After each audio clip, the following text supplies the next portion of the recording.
The Cellcast is recorded in front of a live streaming audience.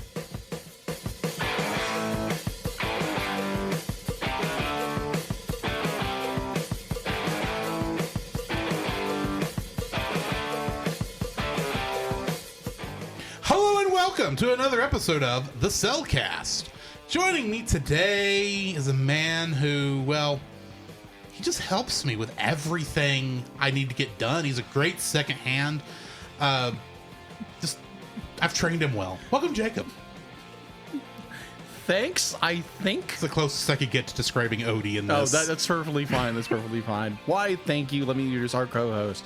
A man who apparently absolutely hates Mondays.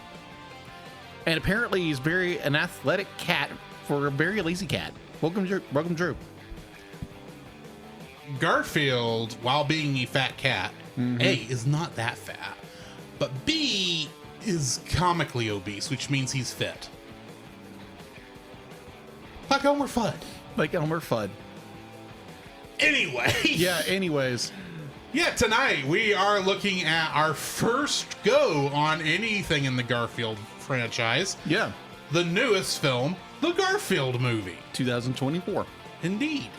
Not to be confused with Garfield the movie, starring Bill Murray. Bill Murray's not in this. Or any of the old cartoon specials. Yes. And especially not Garfield Super Pets. Garfield Super Pets? I think that's the name of it. Oh. It exists. I remember Pet Force. That's what it was called. Garfield's Pet Force. When I was in school. Okay. And, we had the Scholastic book clubs.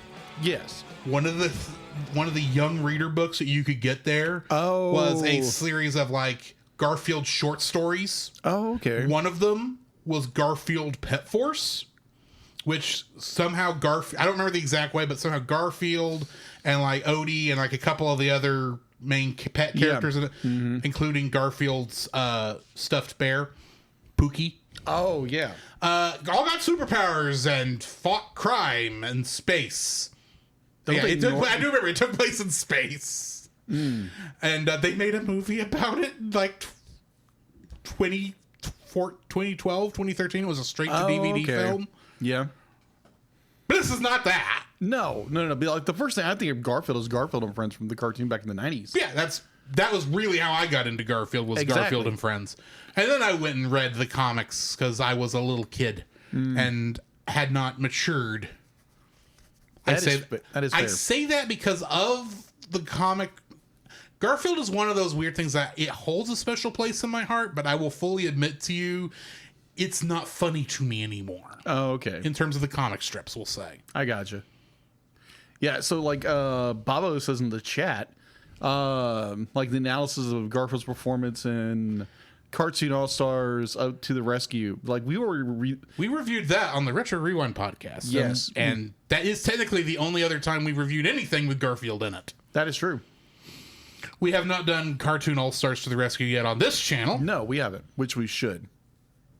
Well, the wink, wink, nudge, nudge, you still have some spots on the calendar. Yes, I do. So keep that in mind. Yes. But anyway. Yeah, anywho.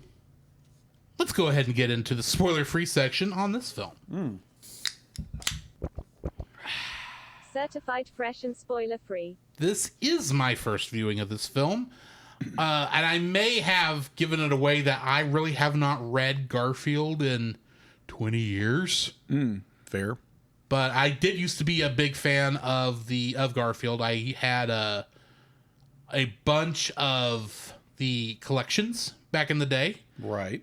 Including a book I will bring up later about the 20th anniversary of Garfield, which was probably one of the last books I actually bought.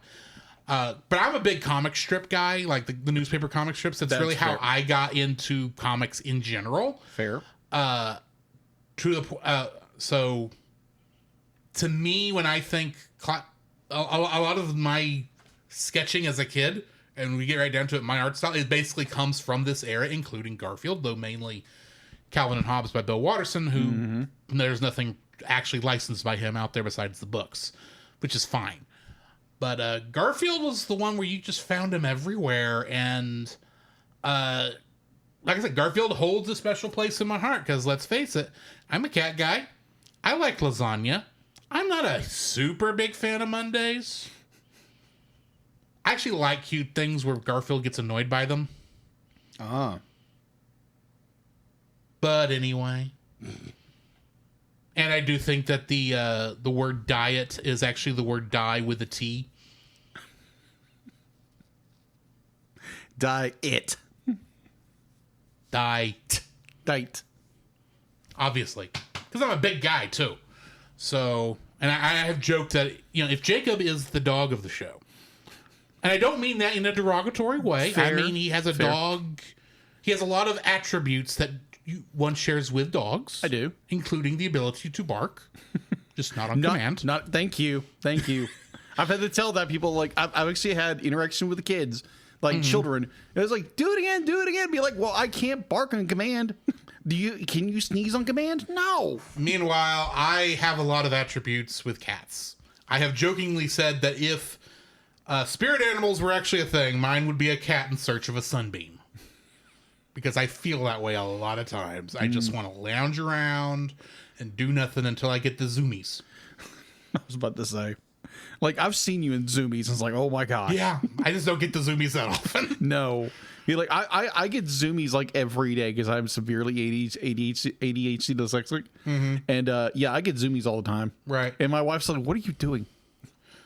So I will be honest that the last Garfield thing that I consumed, that chronologically, like, Yes. I watched Cartoon All-Stars to the Rescue a couple years ago for that. Yeah. But prior to, in terms of the release order, the last thing I seriously consumed was the Bill Murray Garfield movie. Oh, wow. Which was, 2004? I actually saw that in theaters. Oh, wow. And that was the last time I really paid attention to much Garfield. And I was not convinced that was going to be a good movie going into it. But I was like, well, let's see how this train wreck goes. So I'm going to fully admit to you, I did not go into this film with the highest of expectations. Because I'm sorry, I can't picture Chris Pratt and Samuel L. Jackson being related in the slightest. Voice-wise. Not even voice-wise. They're two different things. But whoa. No, back up. Yeah, two back different up. Thank you. types of characters, two different types of actors. There you go. Two different types of performances. They're not they don't seem like they would outside of the Marvel Cinematic Universe, which they don't even interact there. They're not two people I expect to see playing against each other. That is I'll fair. put it that way. Okay, there we go. I don't mean it in any Yeah, form of derogatory. I'm aware. Be like, I heard what you said is okay. Let's back that up. Let's rephrase that. As I said earlier in this week, I do have a taste for my own shoe leather because I stick my foot in my mouth a ton of times. Exactly, and I was trying to save you from chewing on said food. I appreciate that since this is getting recorded. Yes. So, moving right along. I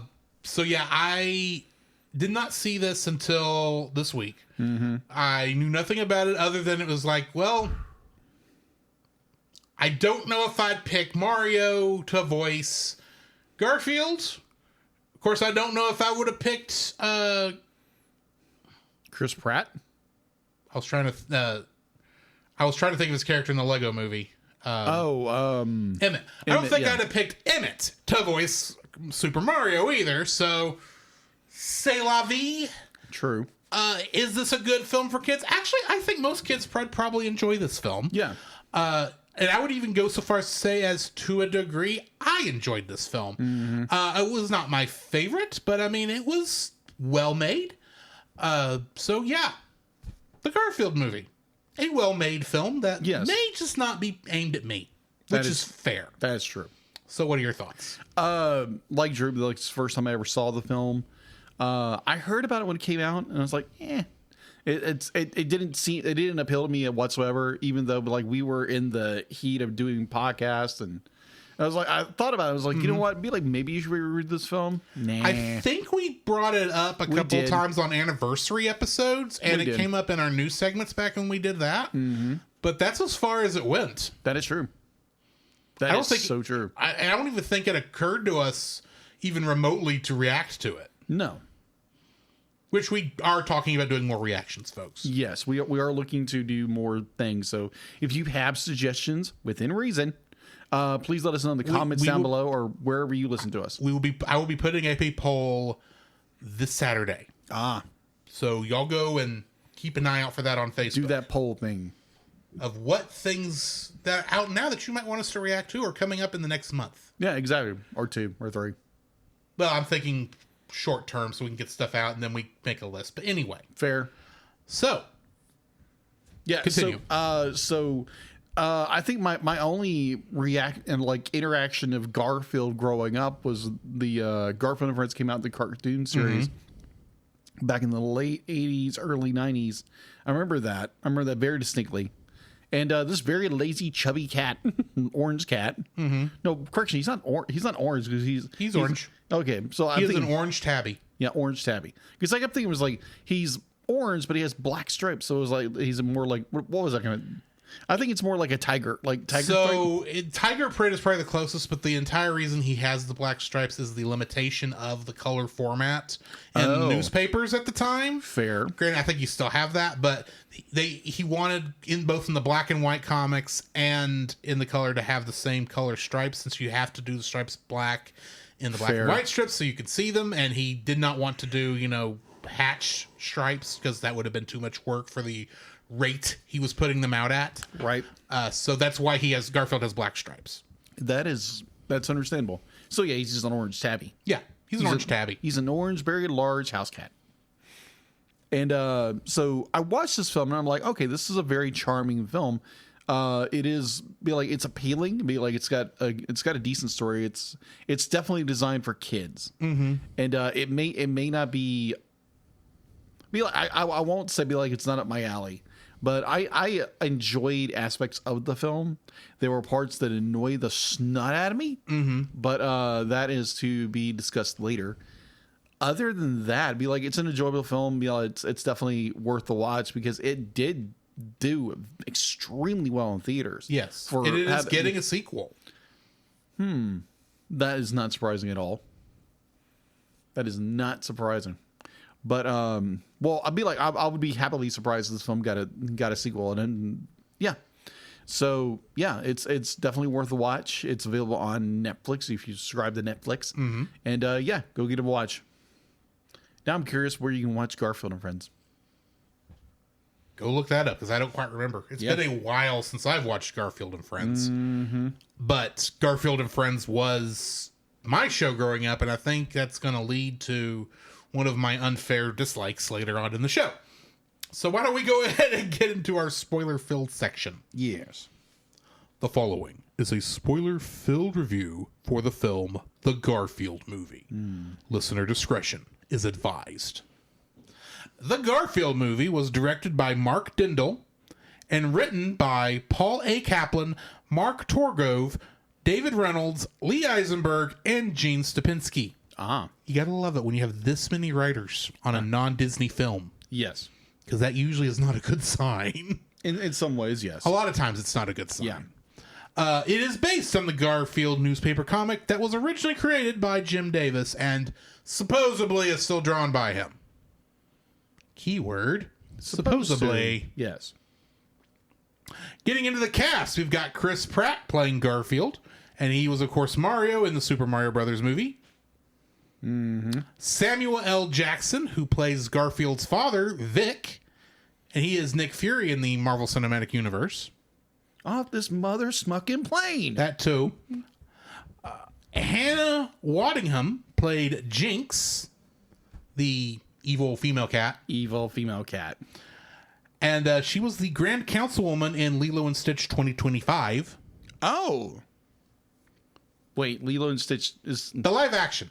Oh, 25. Oh, okay. I completely didn't even hear what you said. But I was like, Lilo and Stitch 2? I was like, no. Oh, the new one. Okay. The new one. The one we just reacted to about a month ago. Yes, we did.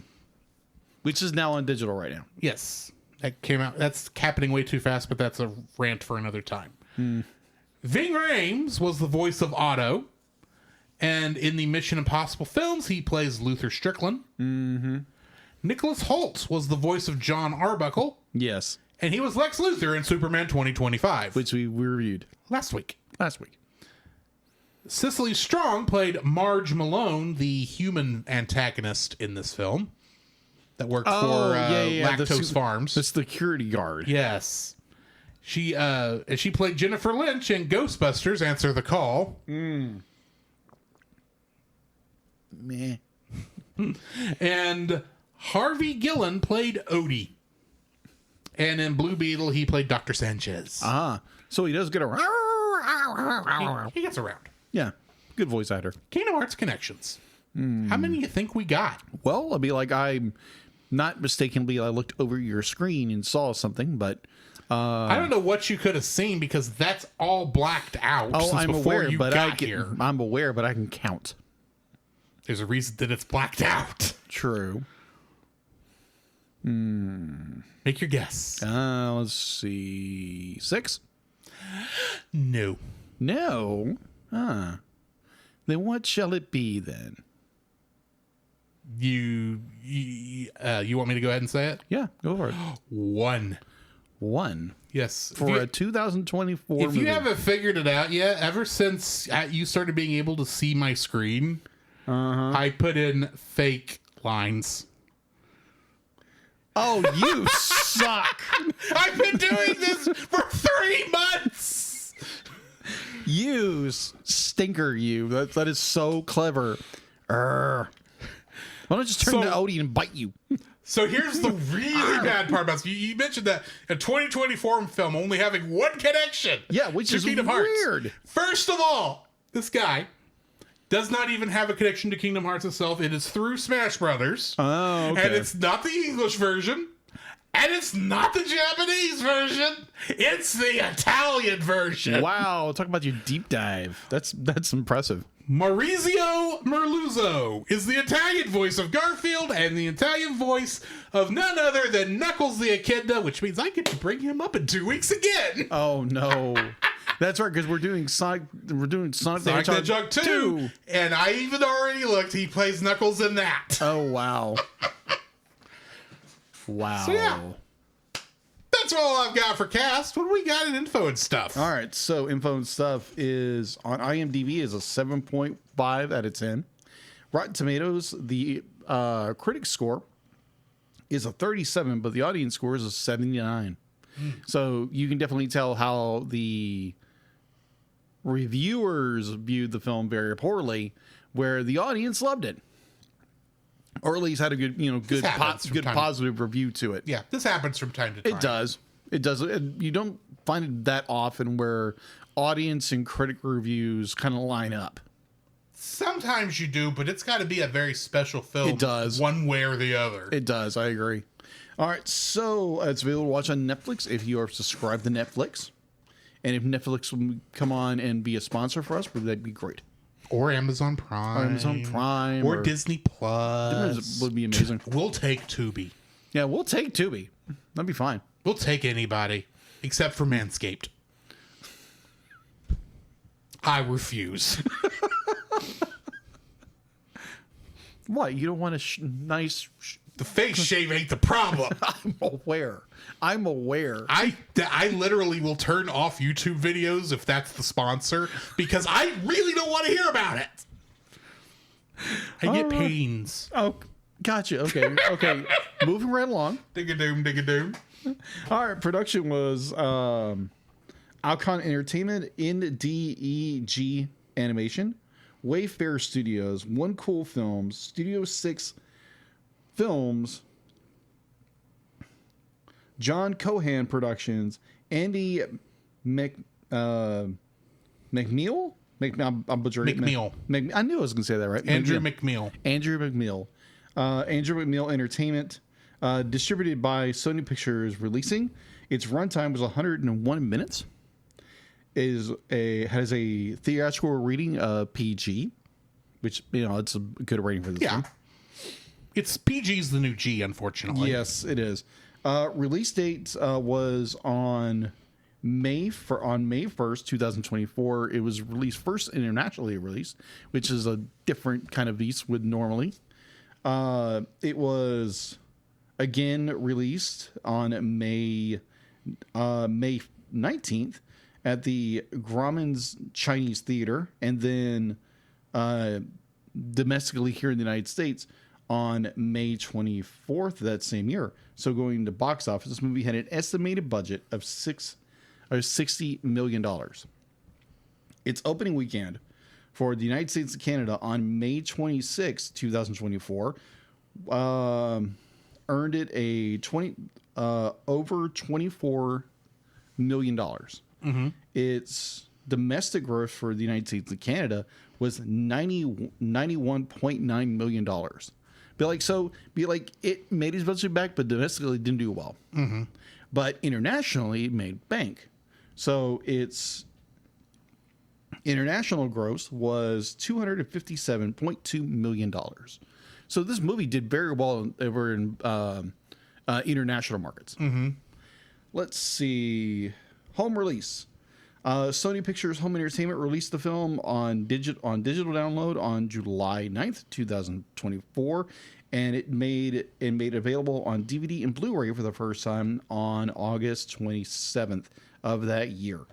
So, going into its yearly rankings, and this is from boxofficemojo.com, mm-hmm. I'm curious for Drew and our audience who could possibly discover where this movie ranked in the theatrical releases of 2024. Any guesses? 2024. Let's see. There's not a whole lot to go off of that came out that year. 2024? I mean, there was some stuff, but I mean, it's not like a ton. Yes. Granted, we have not gotten back to where we were in 2019 yet since COVID. Yeah. Yes. Anyway, but I'm going to make a guess of 20. Okay. If anybody in the chat wants to chime in, this is your time to do that. Boom, boom, boom, boom, boom, boom, boom, boom, boom, boom, boom, boom, boom. What?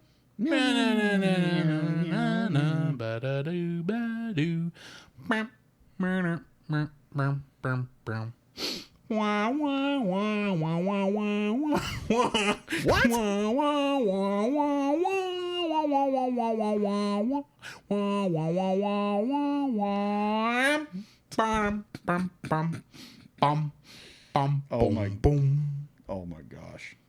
Let's see. Hold on. Yeah, if you've not watched Jeopardy and while they do actually go through the song twice. Oh my gosh. And the second time it's played by a trumpet, so that was me trying to do a trumpet sound. Hold on. Give me a second. No. 1,000. You're not helping. 2 1,000. 3 Mississippi. You know what, Dodgin? You know what? I know a lot, but what? Never mind. It's not worth it. So, going back into... where are my notes? There it is. The movie... What did you say it was? I guess 20. You guessed 20. You're close. It came in 26th. Ah! So it didn't do... It wasn't bad in any fashion or form because it made very good money internationally. I guess 20 because I don't remember this making a big splash last year. Right. At the same time, I don't remember many movies making a big splash last year. That is fair. Except for maybe Deadpool and Wolverine, just because it was a new Deadpool movie, and like 1 or 2 other things that came out last year. Fair. That was why I made that guess. Fair. All right. So just generally curious, what do you think the top rated film for 2024 was for that year? I have no idea. Sonic the Hedgehog 3. Close. It was number 3. I'm actually surprised. No, it was number 10. It was number 10. It was number 10. I was about to say, that makes more sense. Yeah, that would be more apropos. I'm not sure what all came out last year. Well, and that's probably my issue here. Well, there's a lot of movies that came out that year were animated, and a lot of them were in the top 10. So your number 1 film for 2024 was Inside Out 2. Followed closely by Deadpool and Wolverine, Moana 2, Despicable Me 4, Wicked, Mufasa the Lion King. Why? Apparently people love that movie. I don't get it. Me either. But apparently people do. Dune 4. Wicked. I forgot about Wicked. Yeah, Wicked. But that one was I saw it movie twice in theater because my wife wanted to see it in theaters. and Dune Part 2. Okay. Dune Part 2. Godzilla vs. Kong. That was last year. The New Empire. Kung Fu Panda 4. Sonic the Hedgehog 3. Venom: The Last Dance. Gladiator 4. Goosebumps. Beetlejuice. And so on and so forth. Right. Yeah. So that was the top 10, at least. Okay. Most of them were animated movies. The vast majority of them were animated movies in 2024, which is, it's awesome. Yeah. But they're all sequels. Admittedly, we not long after COVID, we also had a slate. We also had those two strikes that hit around the same time. And that's part of why we haven't yet recovered anywhere near to where we were before COVID. Oh, agreed. Completely agreed. Along with all of the streaming services learning how they were ruining the movies and television shows by focusing on releasing to streaming at the expense of other methods. That is true. But like I totally get, like, during COVID, it'd be like it was a little more, conscientious to put it on streaming before you put it on like if it was like Disney, you put it on Disney Plus. But it did have a ripple effect in the and it was one of those where they learned the wrong lessons. Oh yeah, agreed. I think. But then again, I always love going to the movie theater and think more people should enjoy it, even though I know not everyone can afford to go do it. That is true. And wants to see this stuff as soon as possible, like I do. Yes, that is true. So that is all I have for info and stuff. All right, getting into the summary. Garfield is an obese, sedentary orange tabby cat who lives a pampered lifestyle with his beagle dog sidekick Odie and their owner John Arbuckle. One night, while getting Don't you mean servant? Technically. Men hath known no love like the tolerance of a cat. Or the love of a dog. Moving on. One night, while getting a midnight snack, Garfield and Odie are abducted by an obese dog named Roland, a skinny naked dog named Nolan, and a bird named Barry. Garfield and Odie are rescued by Vic, Garfield's estranged father, whom he resents for abandoning him in an alley as a kitten. Jinx, a deranged Persian cat with a grudge against Vic, arrives seeking revenge but for being left behind during a milk heist at Lactose Farms. She offers to forgive Vic if he, Garfield, and Odie sell a large quantity of milk as compensation for her imprisonment. While Roland and Nolan watch closely, they reluctantly agree after she eats Barry. I did like that scene. That was a very nice scene. The following morning, John notices Garfield and Odie's disappearance but has trouble calling people to help search for him. Freight hopping a train to Lactose Farms, which is through a temperate forest in a rural area, Vic attempts to bond with Garfield to no avail. The three reach the farm, which is heavily guarded by an advanced security system. They meet Otto, a Highland bull, and the farm's former mascot, who was cast out after a corporation took over, separating him from his cow girlfriend, Ethel.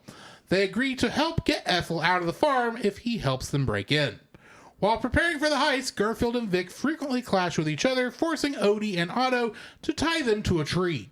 During a heated argument, Vic forlornly reveals that he was actually obtaining food for Garfield, but the busboy got in the way, delaying his return. He returned with an anchovy, but found John taking care of him in an Italian restaurant he wandered off into. Solemnly accepting John as a better care provider, Vic let him adopt Garfield and kept his distance from his son. Understanding the circumstances, Garfield forgives his dad. Meanwhile, Roland and Nolan report to Jinx, but she calls the farm's animal control officer, Marge Malone, to frame them for it. Guided by Otto, the trio successfully infiltrate the farm, but Marge intercepts them at the loading dock and captures Garfield and Odie. Vic remorsefully leaves them behind despite his son's pleas, steals the milk truck, and successfully delivers it to Jinx, only to be betrayed and captured by her. Garfield and Odie end up at the pound, where Garfield meets Vic's old crewmates who kicked him out for prioritizing Garfield over their plans, and Vic has been keeping distance watching him. Though Garfield doesn't believe their claims. John arrives unexpectedly to bail them out and takes them home. There, Garfield discovers Vic's tally marks on an oak tree, realizing Vic loves him and left him and Odie to protect them from Jinx, knowing she wouldn't forgive him. Garfield, with renewed faith in his dad, decides to save them at the mall. There, he and Odie discover Jinx's plan to murder Vic by throwing him off a cable-stayed bridge into the canyon below. Garfield, Odie, Otto, and an army of drones arrive to rescue Vic, but fail, leaving them at Jinx's mercy. However, witnessing Vic's love for his son, Roland and Nolan turn on Jinx. Enraged, Jinx pushes them off the train, only to be knocked off herself and fall into the canyon. Otto uses a rope to catch everyone, landing them safely on a net set up by Odie, and apprehending Jinx. They return to the farm via milk truck, trading Jinx to Marge for Ethel's release and reuniting her with Otto. The reformed Roland and Nolan work as guard dogs for Marge, while Jinx serves community service for her crimes. Returning home, Garfield finally reconciles with Vic, who moves in with the trio and officially becomes a part of his son's life. Getting into the trivia for this. Garfield's origin is different in the movie than in the comics. While in the movie, Garfield was initially raised by Vic before Garfield found his way into the Italian restaurant where John was having a midnight snack, John adopts Garfield in the comics. However, Garfield was born June 19th, 1978, in the kitchen of Mama Leone's Italian restaurant, weighing 5 pounds and 6 ounces. That's a big kitty. Later, Garfield would be sold to a pet shop where John Arbuckle would have to choose between adopting Garfield and an iguana. In a comic strip from November 1978, John said, "I love cats. I wanted a cat. So what do? I go to the pet store and ask for a cat. And what do they give me? A lasagna with fur and fangs." That's true. Originally in the comics, John had a human roommate named Lyman, who was Odie's owner. Outside of cameo appearances, Lyman has not appeared in the comics since April of 1983. His original purpose in the comic was to give John someone to talk to, a role that Garfield slowly took over. Lyman is not in this film, and so according to the film, John adopted Odie not long after adopting Garfield. Jim Davis gave the following top 10 explanations for Lyman's sudden disappearance in the book 20 Years and Still Kicking, Garfield's 20th Anniversary Collection. Number 10. Left strip to pursue a dream of Olympic figure skating gold. Number 9. Joined CIA working undercover in Russian comics. Number 8. Had lunch with Jimmy Hoffa and then... You know. Number 7. Took role as Elaine on Taxi, the TV show. Number 6. Hit on Blondie and Kathy. Editors complained. Davis fired him. Blondie and Kathy being characters from other comic strips in the newspaper. Yeah. Number 5. Disfigured in drawing accident. Number 4. Moved to San Francisco. Number 3. Opted for career in hotel motel management. Number 2. Ballooned to 270 pounds and wouldn't fit in cartoon panels anymore. And lastly, don't look in John's basement. John's a serial killer. It's awesome. No And wonder we're he's right so back to where we were last night. Yeah. And that's as far as I'm going with that. Go listen to the Rushmore Show for more information on that joke. It should be known that Lyman, while having not appeared in the comics outside of cameo appearances since then, did apparently reappear in the Garfield show on Nickelodeon, where apparently he's been working in the jungle in South America and was unable to contact John to let him know where he was. For whatever reason. So he has at least come back in, I think it said season 3 and 4 of the Garfield show, which aired on Nickelodeon. Gotcha. At the beginning of the film, Garfield, shown as a kitten, crosses the street, as a kid he crosses the street. There is a place he passes by called Lorenzo's Music Store, which is a nod to Garfield's original voice actor in Garfield and Friends, Lorenzo Music.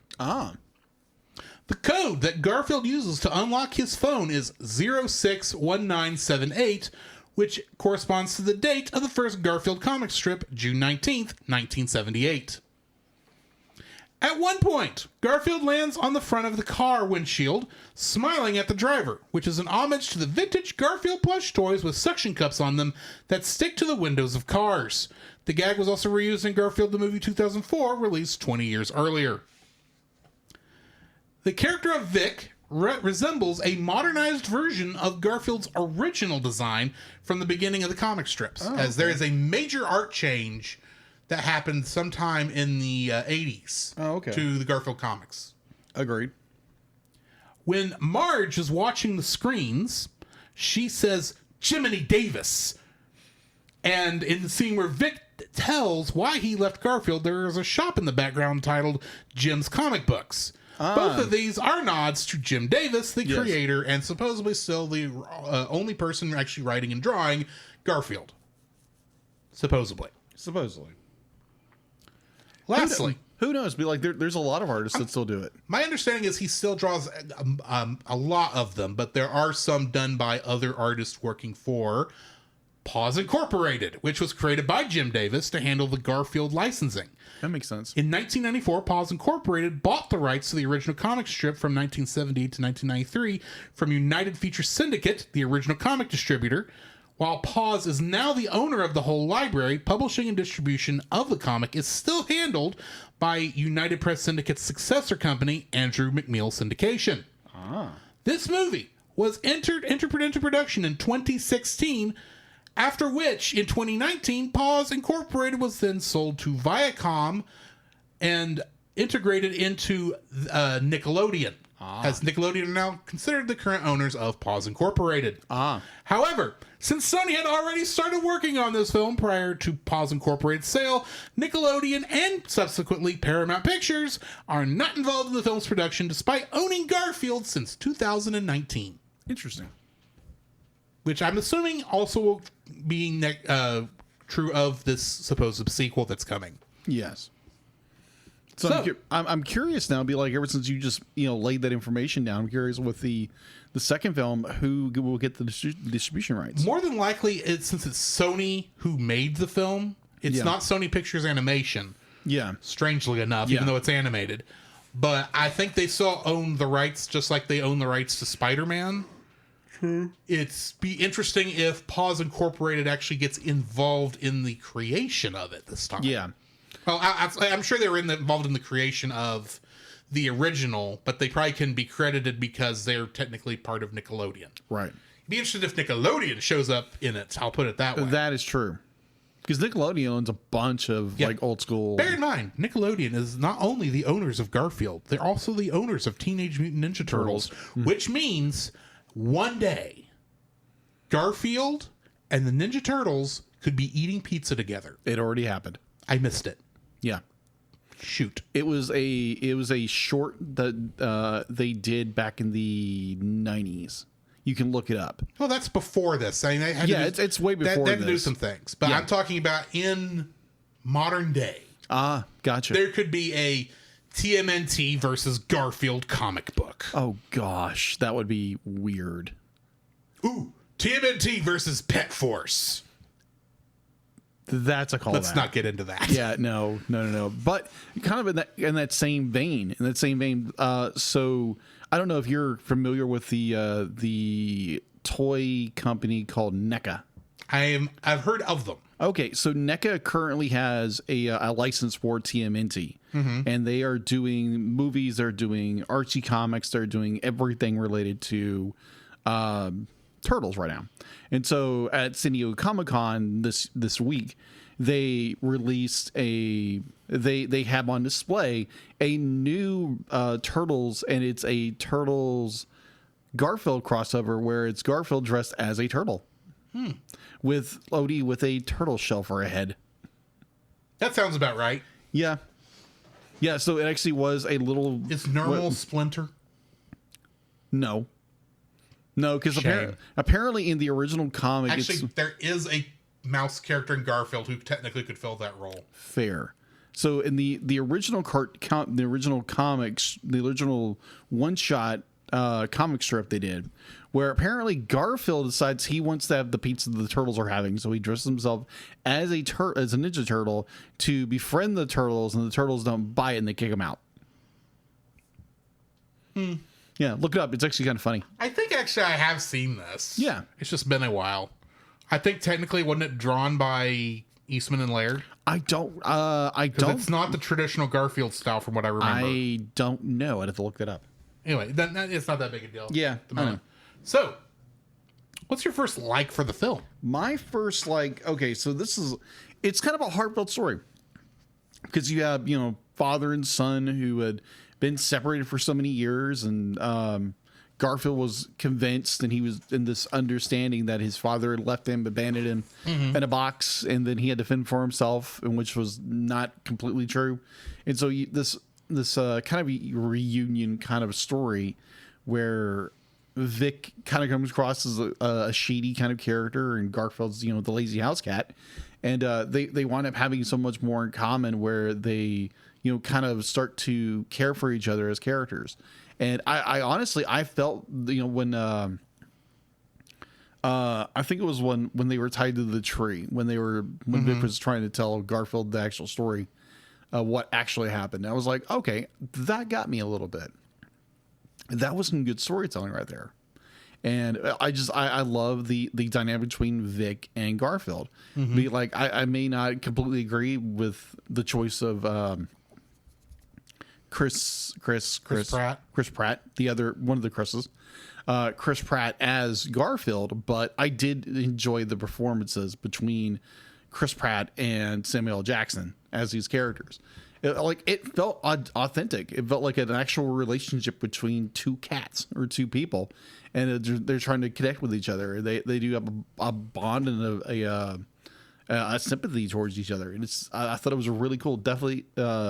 Definitely towards the end where Garfield is back home and he's reminiscing about what Vic's old partners were telling him, that he would leave on a Sunday and he would just sit in a tree, and Garfield sees the tree and he goes and investigates. Okay, Vic wasn't lying to me, and so it drives him to he's got to go save Vic now. It's just, okay, that's good storytelling. I was like, that's kind of, You hungry little guy? Sorry. Excuse me. But it was a very heartfelt story, and I really enjoyed it. So, the heartfelt story between Vic and Garfield. What's your first like? Garfield is a kitten. I'm not surprised. Kittens are cute anyway. Yes. I'm sure you can forgive me for that, but no, yeah, of course. Kitten Garfield actually kind of got me. I was like, because I'll admit, I kind of went into this film, like I said, with not just with the lowest of expectations. I was expecting not to like it. That is fair. Because it's, like I said, I hadn't really paid attention to Garfield in 20 years. I knew it wasn't going to be the Garfield of Garfield and Friends, which is still to me what I think of when I think of Garfield. And I knew there would be changes from what I remembered from the comics. And like I said, I have matured since then. I'm not saying that Garfield is an immature. You have to be immature to like Garfield. I'm just saying that I had grown out of a love of Garfield. That is many fair. years ago. That is fair. Many years ago. So I really was not expecting to like this. So you start this movie, and granted, we see this scene in the trailer also, but I'm looking at it, and Garfield's like, setting up this story about how he's going to tell us a story that with a character we've never met before, which doesn't mean much. And we get this Garfield kitten in a box in an alleyway. I'm like, okay, I kind of can go with this. This is very cute. This is very, and that opening with him meeting John and even all that chaos that happens in the restaurant and all that, it kind of got to me because, I had an orange cat once. Fair. Named Spot. Fair. Who I do miss. It's been 20 years since Spot was around. Right. So there was a part of me that had a bit of nostalgic memories hit by seeing this initially poor, hungry, starving kitten that was orange in a cardboard box in the rain, scared out of his mind because it looked like his father had abandoned him. And I'm sitting there going, yeah, this is a great way to start this film. So I kind of got attached to Garfield as a character. Let me back up. I'm not going to say as a character, because I think there's a difference between as a character and as a person. I think I got attached to this Garfield as a person, like, before I had any of my other thoughts could come into play and say, oh, this isn't my Garfield. Yeah. I'm not going to say that this isn't my Garfield is not something that's going to come up. Right.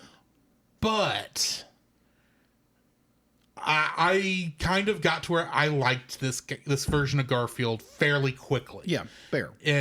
The fact that they were willing to actually start a comedic film that's going to be goofy, don't get me wrong, with this moment where it's like, okay, you're going to have to fall in love with this kitten very quickly. And grant, as a kitten, it's easier than just, if it was full-blown Garfield, that would not have fit. But seeing him before he became the self-centered, narcissistic cat really helped me, like, get connected to this version of Garfield. Yes. So, yeah, Kitten Garfield was done so well in this. It's like, okay, yeah, you got me. Let's see where this goes. So, yeah, Kitten Garfield.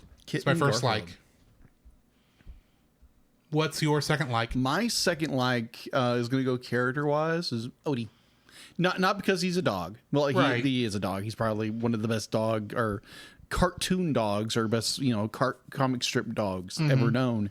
And they're going to be like, I don't really have a connection with the comic strip like Drew does, but I always enjoyed Odie, like whenever he's on stage. And anytime be like Odie's on screen, he eats it. The entire like more like eats the scenery. Be like he just dominates everything. Even though he's just a support character, he is Garfield's assistant, but probably smarter than Garfield, more clever, more intelligent.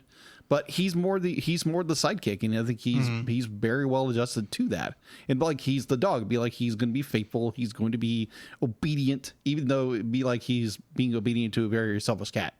But they are a family. They are a family. I agree. They are more a family And dynamic. while we don't get to see a lot of it in this film, what I do remember from the comics is Garfield has been there for Odie. Oh, yeah. Just as much as Odie's been there for Garfield. Oh, agreed. It's just that's not where the funny is. Yeah, so agreed. you don't see it as often. And it'd be like kind of pinging off that. There's the dynamic between Odie and Garfield, because Garfield would be like throughout the film, be like he's constantly wanting to help Odie in some capacity. It's always Odie trying to bail Garfield out, and so they do have a family relationship, kind of like two brothers that they get on each other's nerves half the time. And Odie's just more like, hey, listen to me, be like, you're gonna do the wrong thing, I'm trying to tell you, don't do that. But I do love the dynamic of those two characters. It's a really well balanced characters, where you have more of the sass, self-centered Garfield, and then you have the very obedient, very loyal Odie. And it's a great dynamic. Be like, there's a part of me who really wanted to go back and actually read the comic strip to see, how that dynamic works, back in the 80s, back in the 90s, back in the, even to the day. But, Yeah. I'll be like, I really, really enjoyed the dynamic, definitely, of Odie and Garfield. I thought it was great. What is your second like? My second like is that the characterization and the spirit of this film is very much in line with my nostalgia for this era of the Garfield comics. And I say it that way specifically because I can't guarantee that Garfield's writing has ever improved or decreased in years, because I've not really done a deep dive into Garfield comics in like years. That's fair. And I haven't even read really Garfield comics since I was in high school at the latest. But I remember what I remember from the comics. Garfield is a funny character. Odie is like right there next to him, always helping Garfield in anything he's doing.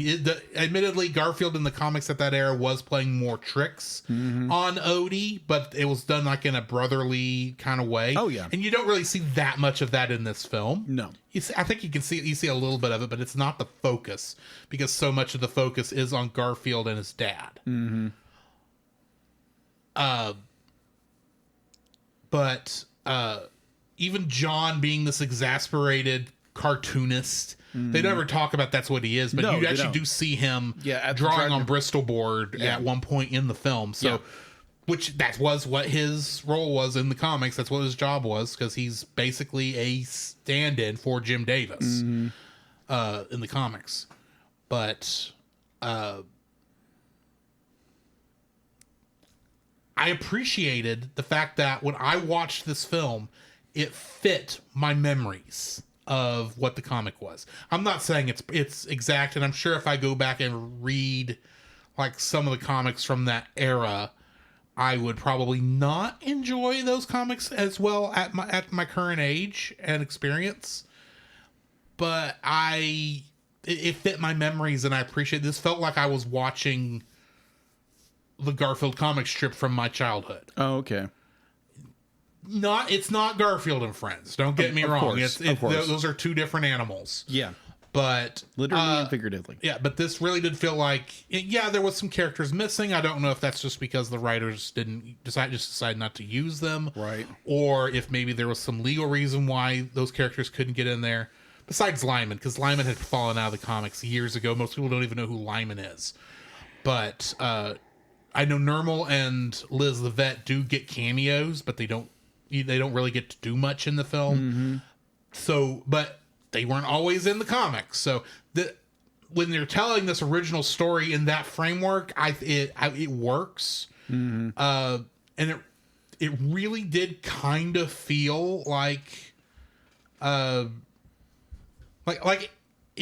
had the feel of what I wanted from a Garfield film. That I can tell you I really haven't felt in what other Garfield material I have consumed or seen in the last couple years. Yeah.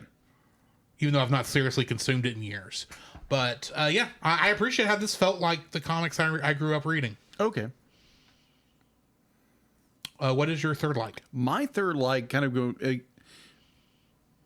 this part of the movie kind of be like, just thinking about it, it's like, okay, I've been there before, and I know Drew is there, being a single guy, and you're doing your life, and then all of a sudden there's something in your life, be like, if that's a cat or if it's a friend or whatever. Be like, I started thinking about that. I was like, wait, what is his name again? John. And I was thinking, like, wait a minute, he's a single guy that lives in his house, and he's a cartoonist or an illustrator, what have you. Yeah. But I was thinking, like, wait a minute, I know that feeling. I know that feeling of coming home and like wanting someone there and that kind of stuff. Yeah, I've been married for a year, was dating for almost 2.5, but I clearly still remember being single for almost 20 years, and be like, and then like you get friends who come into your life, and it just hit me like a thunderbolt just a minute ago, and I was like, I understand where John came from, and he came from, be like, he has this kind of an adopted family of a cat and a dog. It was obviously he can't understand them because they're dogs and a cat. But and they're definitely in the old style where John couldn't understand Garfield. Right. I don't know if technically it always seemed like in the later stuff that he probably could understand Garfield, but it was never 100% certain that's what was going on. Well, it's like owners and dogs, owners and cats. Be like, once you kind of get that sync rate where you understand each other, be like, you can understand what the dog's saying or what the cat's saying, and the cat understands what you're saying. Yeah, and to an extent. But be like, wow, okay, I do understand that. I do understand being that guy. He lives by himself, and be like, either it's a pet or a friend's come along, and and then it's like, oh, okay. And it doesn't really explore that, because again, the story is not about John. The story is about Garfield, obviously, because he's the main character. But I started realizing that they're going to be like, I'm not, saying it's like, oh, I miss being single. Absolutely not. I don't miss that. But it is very kind of nostalgic in a way now for me. And I pray often that Drew, is able to find the woman of his life that he can live the rest of his days with. I appreciate that. I really do. Welcome. So yeah, I just, for some reason, I was sitting here and I was trying to think of my third like, because I wrote something, but I completely forgot what I was trying to say. Because honestly, I can pull my notes up right now and tell you verbatim what I wrote, because honestly, I don't know what I was thinking when I wrote this. And let me pull that up. It was, some people might think, and I don't remember what that was. Some people might think you started the sentence but never finished it. Apparently, I don't remember. Honestly, I don't. And it was like I had to throw an audible in football terms, right? And I was like, wait, what is my third like? And it's like, oh yeah, let's just use John for the example, because there again, John's the if John had not met Garfield in the alley, he would not, in this universe, would not have adopted Odie. Because Garfield needed a friend, so he adopted Odie. Which, there again, you have this great dynamic, and your story wouldn't have started. So, be kind of taking the time to appreciate the underdog of the story, which is John. Right. There again, I don't really have a connection to the comics whatsoever. But I always remember John having a headache because he had to somehow, Garfield has gone missing, and then where's Odie? And I just was like, you know what? I've been there, dude. I've been there. And I know a lot of people who are, but yeah. So yeah, I kind of felt nostalgia for that. I was like, yeah, that's my third like, John. Fair enough. Fair. I'd honestly be like, I didn't really like any of the villains. We'll get to that. We'll get there. But it's like, yeah, I was like, who else in this movie I like? And it's like, oh yeah, John. What is your third like? This is a story about Garfield reconnecting with one of his parents. One of his parents. And I'm saying that specifically because for a hot minute, I was afraid. That's where I thought too. That Jinx was going to be his mom. And I was going to be pissed. That was like, what? Let me tell you why. We've actually met Garfield's mom in the comics. Oh, I'm not surprised. There was a Mother's Day comic where Garfield finds his mom. She's a stray living in an alley, as you would expect. Right. But we had never met his dad before. So the fact, I am so glad that Jinx was not his mother. Thankfully. But I appreciate that we are at least getting to see Garfield reconnecting with one of his birth parents, and the fact that Garfield's dad was going through pretty much kind of the same things that Garfield may not have realized he was going through, about needing a connection and not really knowing how to make that connection. Garfield's, for the most part, was taken care of by John as a surrogate father, but admittedly, Garfield was angry at his birth father because he thought he had left him alone. Granted, I knew he hadn't left him alone, that he was just going off and getting some food. Granted, Vic probably could have handled that a better way, but mistakes happen. But yeah, I appreciated this story of a father and son reconnecting. And trying to figure out how they fit into each other's lives. Yeah. Granted, Garfield's able to help his dad far more than his dad was able to help out him. True. In the end, but yeah, I appreciate that's what this ended up being. Yeah. So yeah, the relationship between Garfield and his dad Vic. Yeah. Is my third like for this film, and that reconnection. So now we need to move on to the dislikes. Yes. What's your first? The villains of this movie are boring. They are very boring. They're very boring. They're very bland. It's like the fact that Jinx is the name of the cat. The cat is like, oh, because she wants revenge against Vic. It's like, because you got busted for breaking into a milk factory. Yeah, to steal milk. Because they're cats. They're cats, obviously. Okay. But it's just like, okay. And it's just like they're not really appealing villains. I mean, like, they're just more like, again, this is based off a comic strip and a cartoon. And of which there was no antagonist at all, because that's not what the comic was. Yeah, because I understand, but like, you have to make some kind of, you gotta have stakes. You have stakes. You have to make some kind of antagonist. You got to build some kind of tension in the show. But it's like the original cartoon didn't need that.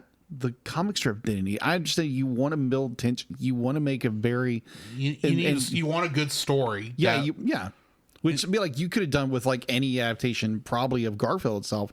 But it's just like, the villain was not appealing. She was kind of this cookie cutter. I'm mad at somebody, so I'm going to set them up for a crime. And to me, it's just like, okay, that's there. But I'd be like, honestly, I was more interested in the story between Garfield and Vic. Yeah. And what was going on with our heroes.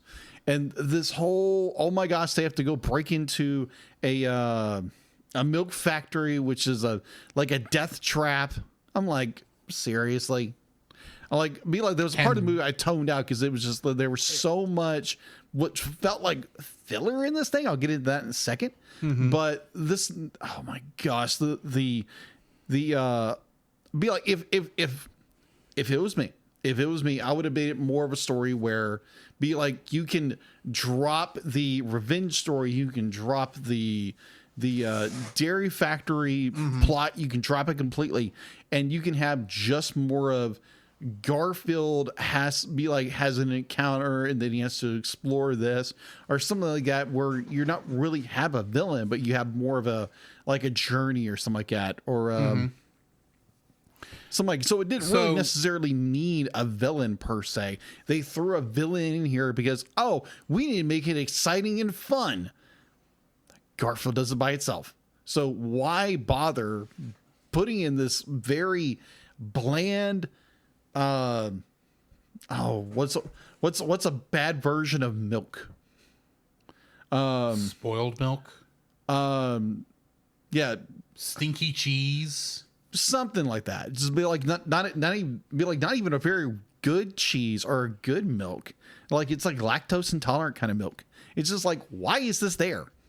I understand. Like, again, I understand the mindset. We have to make a villain for this movie, and so the cartoon did it.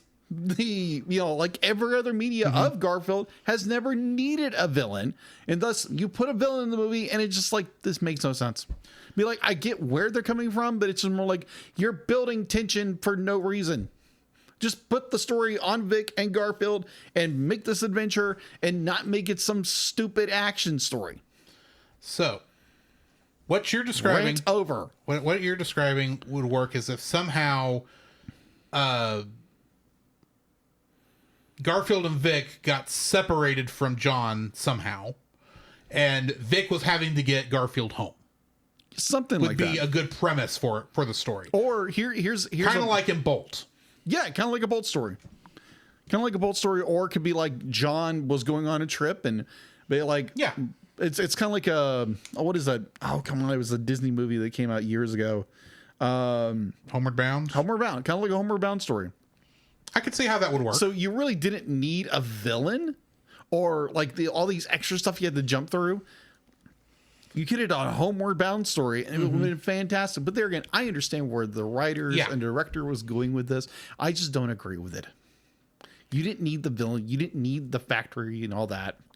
So I'm going to bounce off of this because this is going to be my first dislike also. But it's not just Jinx that I feel is the problem. It's the entire villain structure.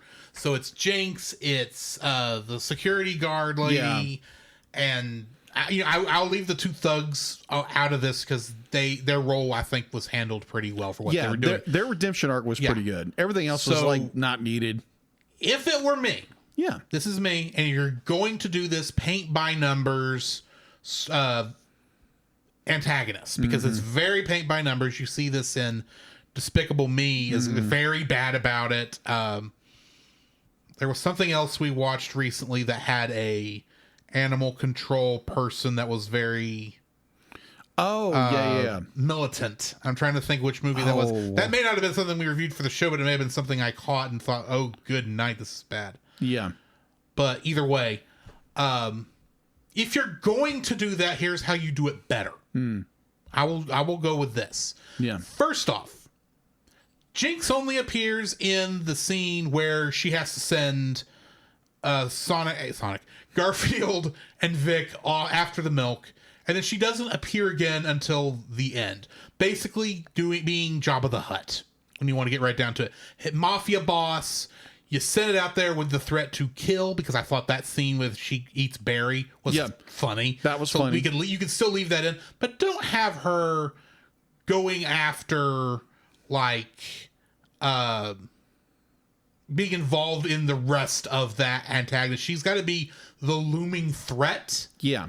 The one you're going like, oh, here's the evil person, but she does not need to be involved, always being involved in the problem. Yeah. That's you want to bring up that backstory with her and Vic. Fine, Vic can tell Garfield that during the mission. There's a way to handle that. Yeah. And then the way you handle Miss Security Guard, you could actually have her be a decent villain. Someone who's actually going up against them and having all these strange, crazy traps. Is it the best way to go about having that? Probably Maybe not, but I can see you needing somebody on the farm needing to be like, oh, this is the person who's doing their job, trying to protect the cow, because the way the humans approached it, and the corporation probably, because of course a soulless corporation would split a cow from her bull. So if you're going to do that, I would have preferred something more like that, where you're able to focus, because the thing is, you've got two villains that don't get neither one of them really get time to really do anything, because they're both popping up at the wrong times. Fair. You want to have the security guard lady going in and stopping and being a pain in the neck for Garfield and Vic and causing the big problems and setting up all the traps and all that kind of stuff. That's a good idea. Go with that. You want to have the excuse for Garfield and Vic to go on this mission to this milk farm, and you need someone to send them off. Yeah, a mafia boss is a great way to do it, and having a fat Persian cat kind of fits that. Yeah. But I'm only suggesting you do that if that's the road you feel you have to go down. Like, if you were writing this movie and somebody at Sony Pictures says, okay, this is what we should do, and the writers have no choice because an executive on high came up with this idea, this is how you should do it. Granted, I like Jacob's idea better, because I like the idea of it does need to be focused more on Garfield and Vic coming together, and a journey, a road trip movie, I think would fit that better. And to provide your antsiness, you could actually go back to John more often about worrying about where Garfield and Odie are, because I'm assuming Odie's going to get stuck with Garfield in this contrivance anyway. Of course. Literally, I recognize what we're describing as Bolt. Yeah, literally. With Garfield being Bolt, Vic being, what was her name? You know the movie better than me. Yeah, her name, the cat. Yes, and Mittens, and Odie basically being Rhino. It's basically the same movie, and yeah, in that instance, well, it would probably have been the better film unless this somehow blew that out of the water. But I mean, that would have worked better for what this was, instead of just going, here's a paint by numbers thing that worked in. RC Seth mentioned the movie I was thinking of with the security guard was probably Madagascar 2. Yeah, that's true. There's reasons I don't like that film. And granted, we haven't done any of the Madagascar films, and it's not because we don't want to. Just haven't. We just haven't gotten around to it. But I remember those being goofy films. I don't know if they're goofier than this. But yeah, my first dislike is like you is going to be these villains are milquetoast. Yeah, they are very milquetoast. And that's a detriment to the story. If you're going to have villains, they need to be good villains. And you also need to actually figure out if your story needs an actual villain besides nature. Yeah. So, an environment. So, what's your second dislike? I'd be like, again, I do like your idea. I do like the idea of kind of a fusion of the two ideas. Yeah. Probably would have been a better idea, but again, it's not what they did. It's not what they did. It's not what they did. All right, so my second dislike. Now, granted, be like this one's a little bit of stretch, and I know Drew's gonna disagree with me on this, but you be like, what I wrote down was like breaking your main character to energize your story. Here's what I mean. Now, be like, you have this very lazy cartoon cat who is a house cat. He doesn't do anything else. And then all of a sudden he's thrust into this grand adventure and he can do all these great things. But like, granted, there is this little training montage, which is annoying. Yeah. But I think the more of, be like, even Garfield himself says at one point where it's more like, I'd be like, I don't know how to do any of these things. And he's never really trained how to do any of this. And then all of a sudden, by the end of it, he's this kung fu master in a way. So in a small way, in a very small way, they break the character in order to energize your story for your third act of the film, in order to make the funnier, even more bombastic and more fun and exciting. So I wouldn't say they broke the character. Okay, but I get what you're saying. Yeah. He does get to do more stuff than we normally get to see Garfield to do. Right. Like I mentioned, Garfield is meant to be a comedically obese character. Yeah. He's pretty much got the same abilities any sort of cartoon character is going to have, no matter their actual thing. When the fat is not the joke. Yeah. Because that's the thing. The entire joke behind Garfield's size is the fact that he's lazy and he eats lasagna. Right. That's the entire joke. But we see plenty of times, not just in this movie, but sometimes in the comics, most of the Sunday ones, because they had more room to play with those. And in at least in Garfield and Friends, there were times when Garfield actually did do more actiony stuff for whatever the bit was. So having him be actiony in here I don't feel breaks the character. Plus, and I'm still agreeing with you. I'm just helping refine. Okay, that's fine. Your point, because I would also say that I wouldn't call him Kung Fu Master. I'd say he's finally playing to his strengths. Okay, that makes sense. Because we see early on, he obviously knows how to operate that phone. He knows what to do in order to set up. He's got plenty of gags. He uses those gags in that final it's a good setup and conclusion to that. They're using what Garfield is already good at and known for outside of hating Mondays, sleeping in his cat bed, and eating lasagna.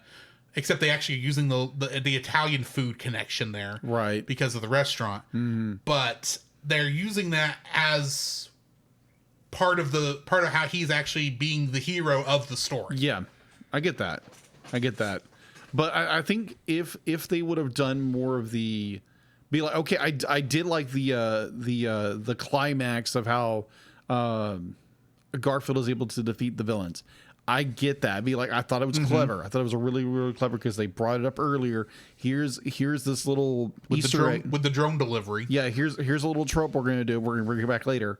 But I think if they would have played more into that, he's a lazy house cat, and made it more like he's kind of bumbling into things and just been he's a goofball cat. So as I've always seen Garfield as, he's a lazy cat. Yeah. So if they would have played more into that, his laziness and his, kind of, I think it would have been funnier because it's more like he's stumbling into this stuff. He doesn't know what he's doing, but he's saving the day just by pure accident and not being this superhero cat. Admittedly, they kind of forced themselves into this ending. Agreed. If they'd gone with more of what we were talking about with your idea of the journey story, you wouldn't have to have this. Yeah, exactly. It would just be The movie I'm thinking of. Yeah. I don't know if you've watched it, but it's basically what you were describing.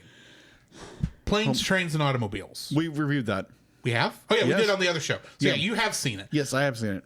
There's no antagonists in that. No, there's not. Except for, John Candy to our main character, but they connect over that and grow together. You could have done a Planes, Trains, and Automobiles style story with Garfield and his father, and it would have worked great. But to get to your point about them breaking the character to get more energized, to get a more energized ending, because that's what you do with kids' movies. You can't. No one can be bored. You can't risk some child being bored for 2 seconds. Yeah. Because they went this route, they really had no choice but to try and make the story work with playing to Garfield's strengths that they had to set up throughout the film. Oh, agreed.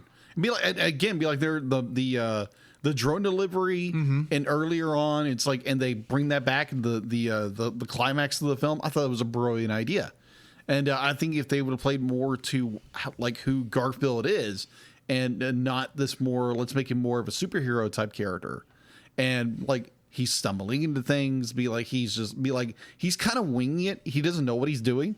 And it's just like, it would have played, I thought in my I head. see why you're saying that. Yes. Bear in mind, Garfield is more like a lazier Bugs Bunny.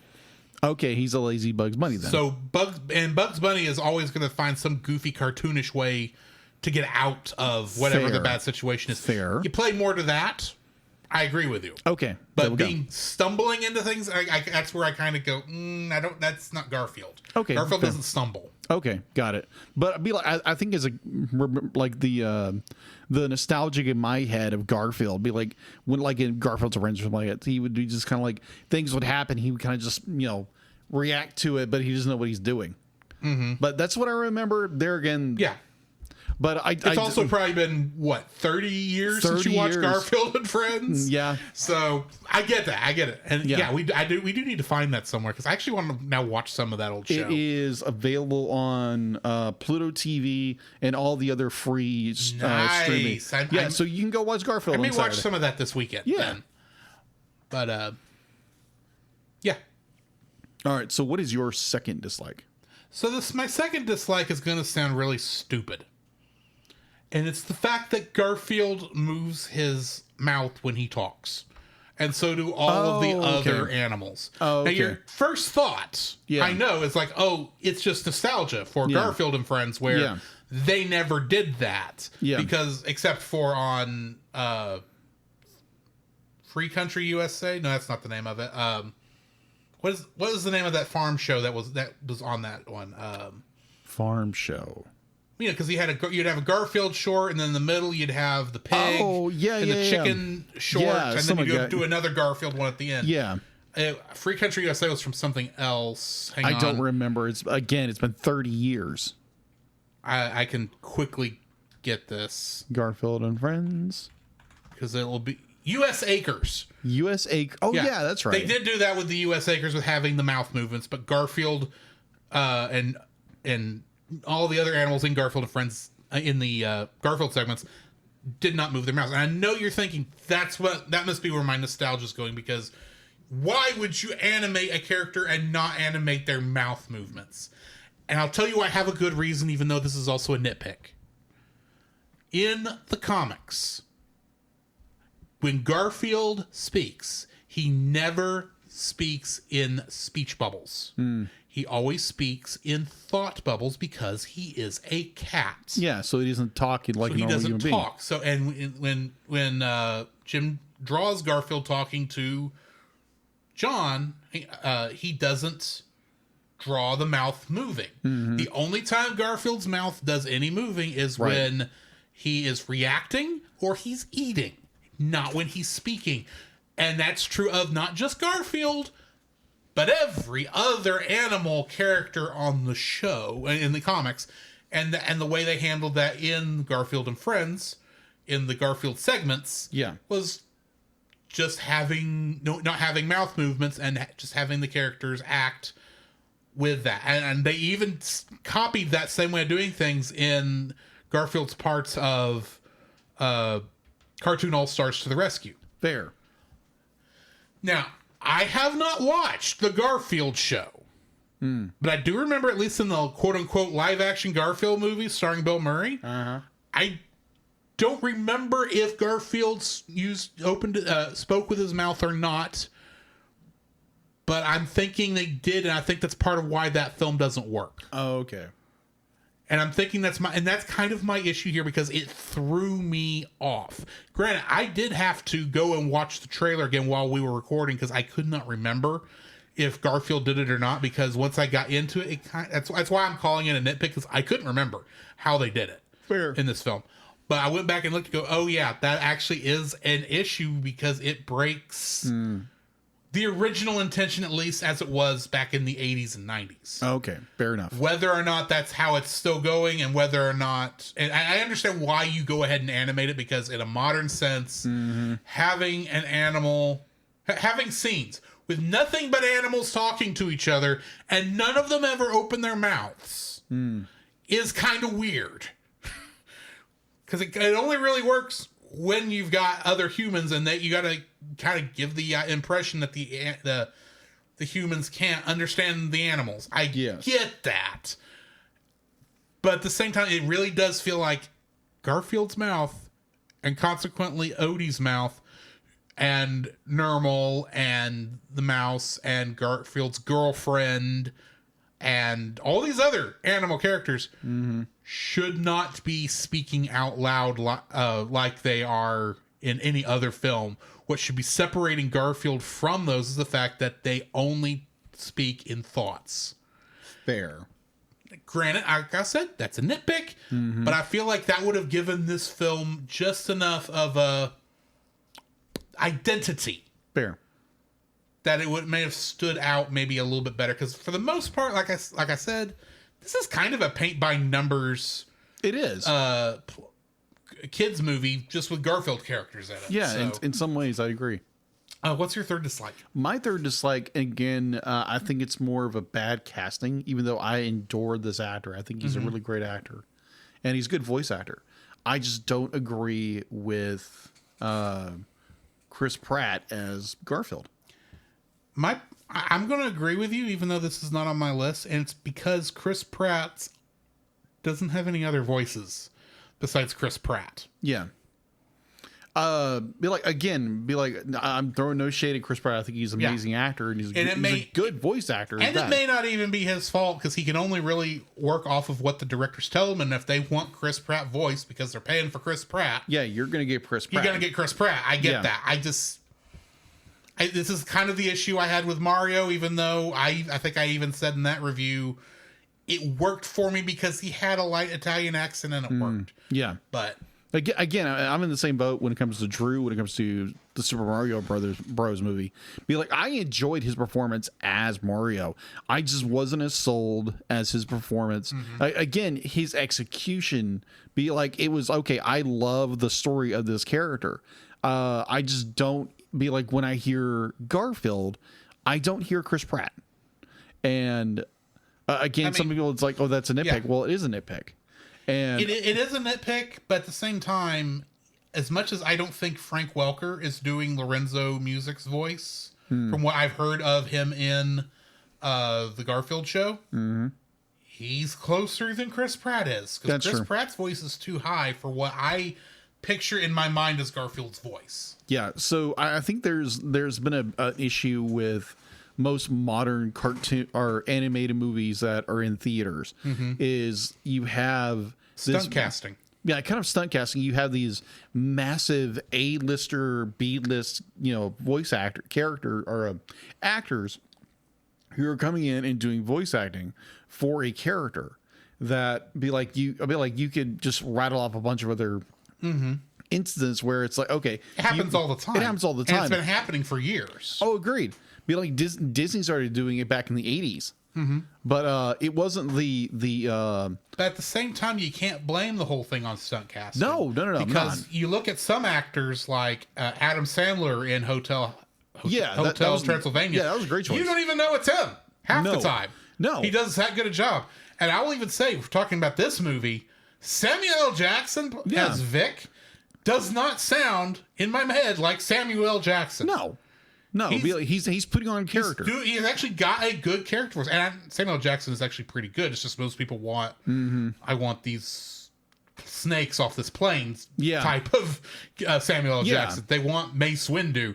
That's who they want. Yeah. They want Nick Fury. Yeah. And here they let him, here at least he's his own character and is actually doing a good job, even though you can hear some of the Samuel L. Jackson under there, but it's gone. And it's like Jack Black as Bowser, where it's like, it's him. Yeah, it's Jack Black. He fits that character so well that he's off the normal voice enough that it doesn't feel like I'm watching Jack Black until he's going peaches, peaches, peaches, peaches, peaches. Yeah. And Samuel Jackson's got that in this. Yeah, agree. Be like, Samuel Jackson does a great job in this film. I just don't think Chris Pratt was very. I agree. He wasn't a good fit for Garfield, because I think Garfield. I think this kind of a deep voice and kind of a lazy voice, where it wasn't as. Because I remember kind of going back to 30 years ago with Garfield and Friends, but like you have this very kind of a drawl, very deep, lazy voice. And it's just like, I'm just a lazy character. I hate Mondays.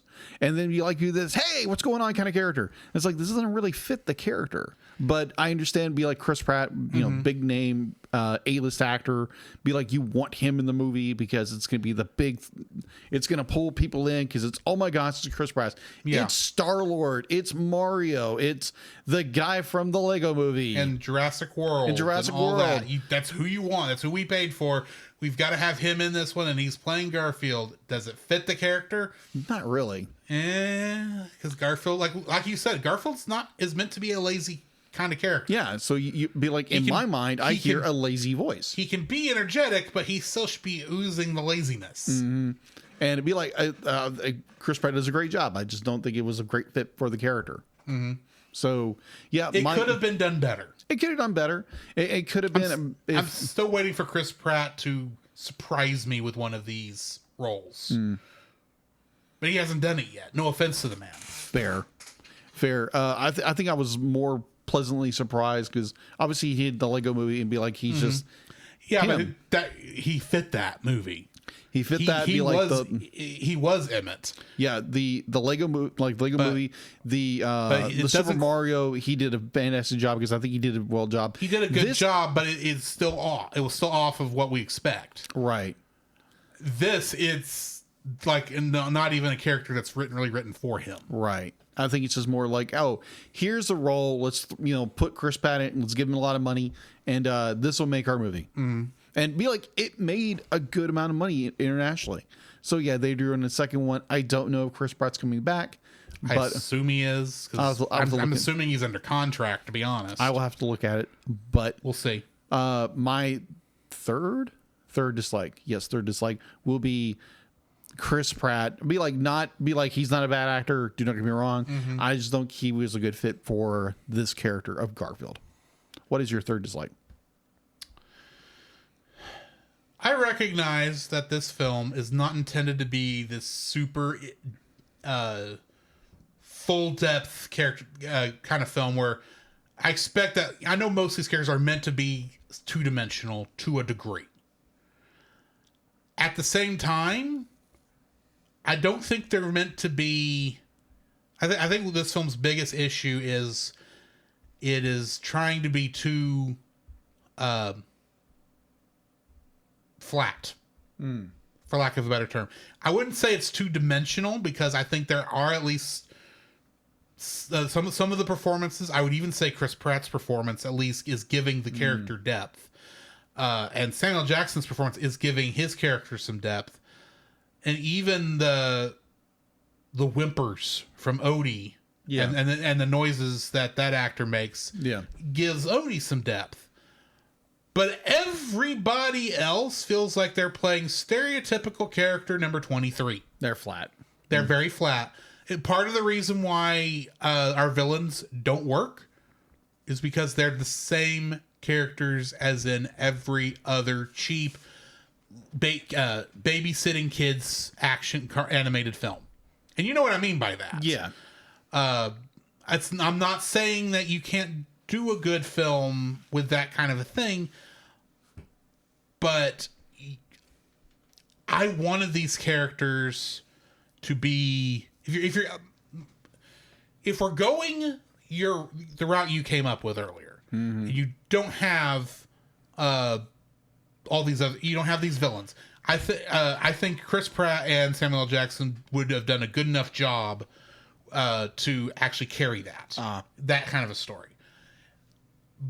But if we go the way I was thinking, where we're still trying to use what I'm assuming was a mandate from on high, but still make a good story out of it, you've got to actually do something with these characters that's not just snidely whiplash.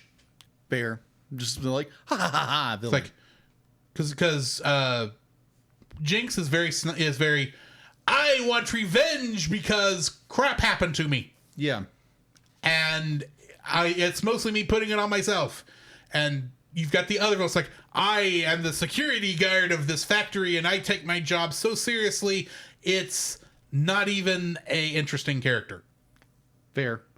And then you've got the other guys who at least have some growth, but at the same time, it's just like, they're grunts. They're not meant to have a lot. They're meant to be background characters. It's understandable they're secondary.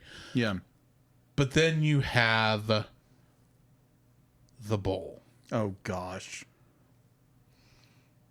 Now, be like, I do understand. I feel for the Bull for being separated against his will from his love. Yeah. On that level, I'm fine. But the entire joke with him putting pregnant pauses into his speech to where you wonder if he's finished his thought yet annoy the crap out of me. And I'm kind of doing this on purpose if you can't tell. I'm aware. You set it up and it was like, yeah, that's what he's doing. Yeah. Is it a funny joke? The first time, maybe. But it kept going to the point where it's like, can we move on? You want me... I get that you're wanting to make me feel for this character, separated from his love, and he has no way to get it out, get to her, but somehow he has to wait for some reason on a father and son cats to come help him, and then he's got to be the Zordon of this group, the experienced one who's going to teach them how to be these, to break into this high security dairy farm. I have a question on that. If he can do that and teach them how to do that, why can't he do it himself? Exactly. What did he need Garfield and Vic for? Yeah. Was the fact and that the he was a massive bull that sticks out like a sore thumb? But even then, it's like, you're a bull. Get some speed. Bust through the fence because you're a bull. And go save your girlfriend / wife. Yeah. You don't need these a lazy, pampered house cat and his alley cat father who can't get together and come together until like the very end of the film to help you with this. Oh yeah, and their little puppy dog. Yeah. No offense to any of those three characters, because they're the entire reason we get there. But because this one impotent bull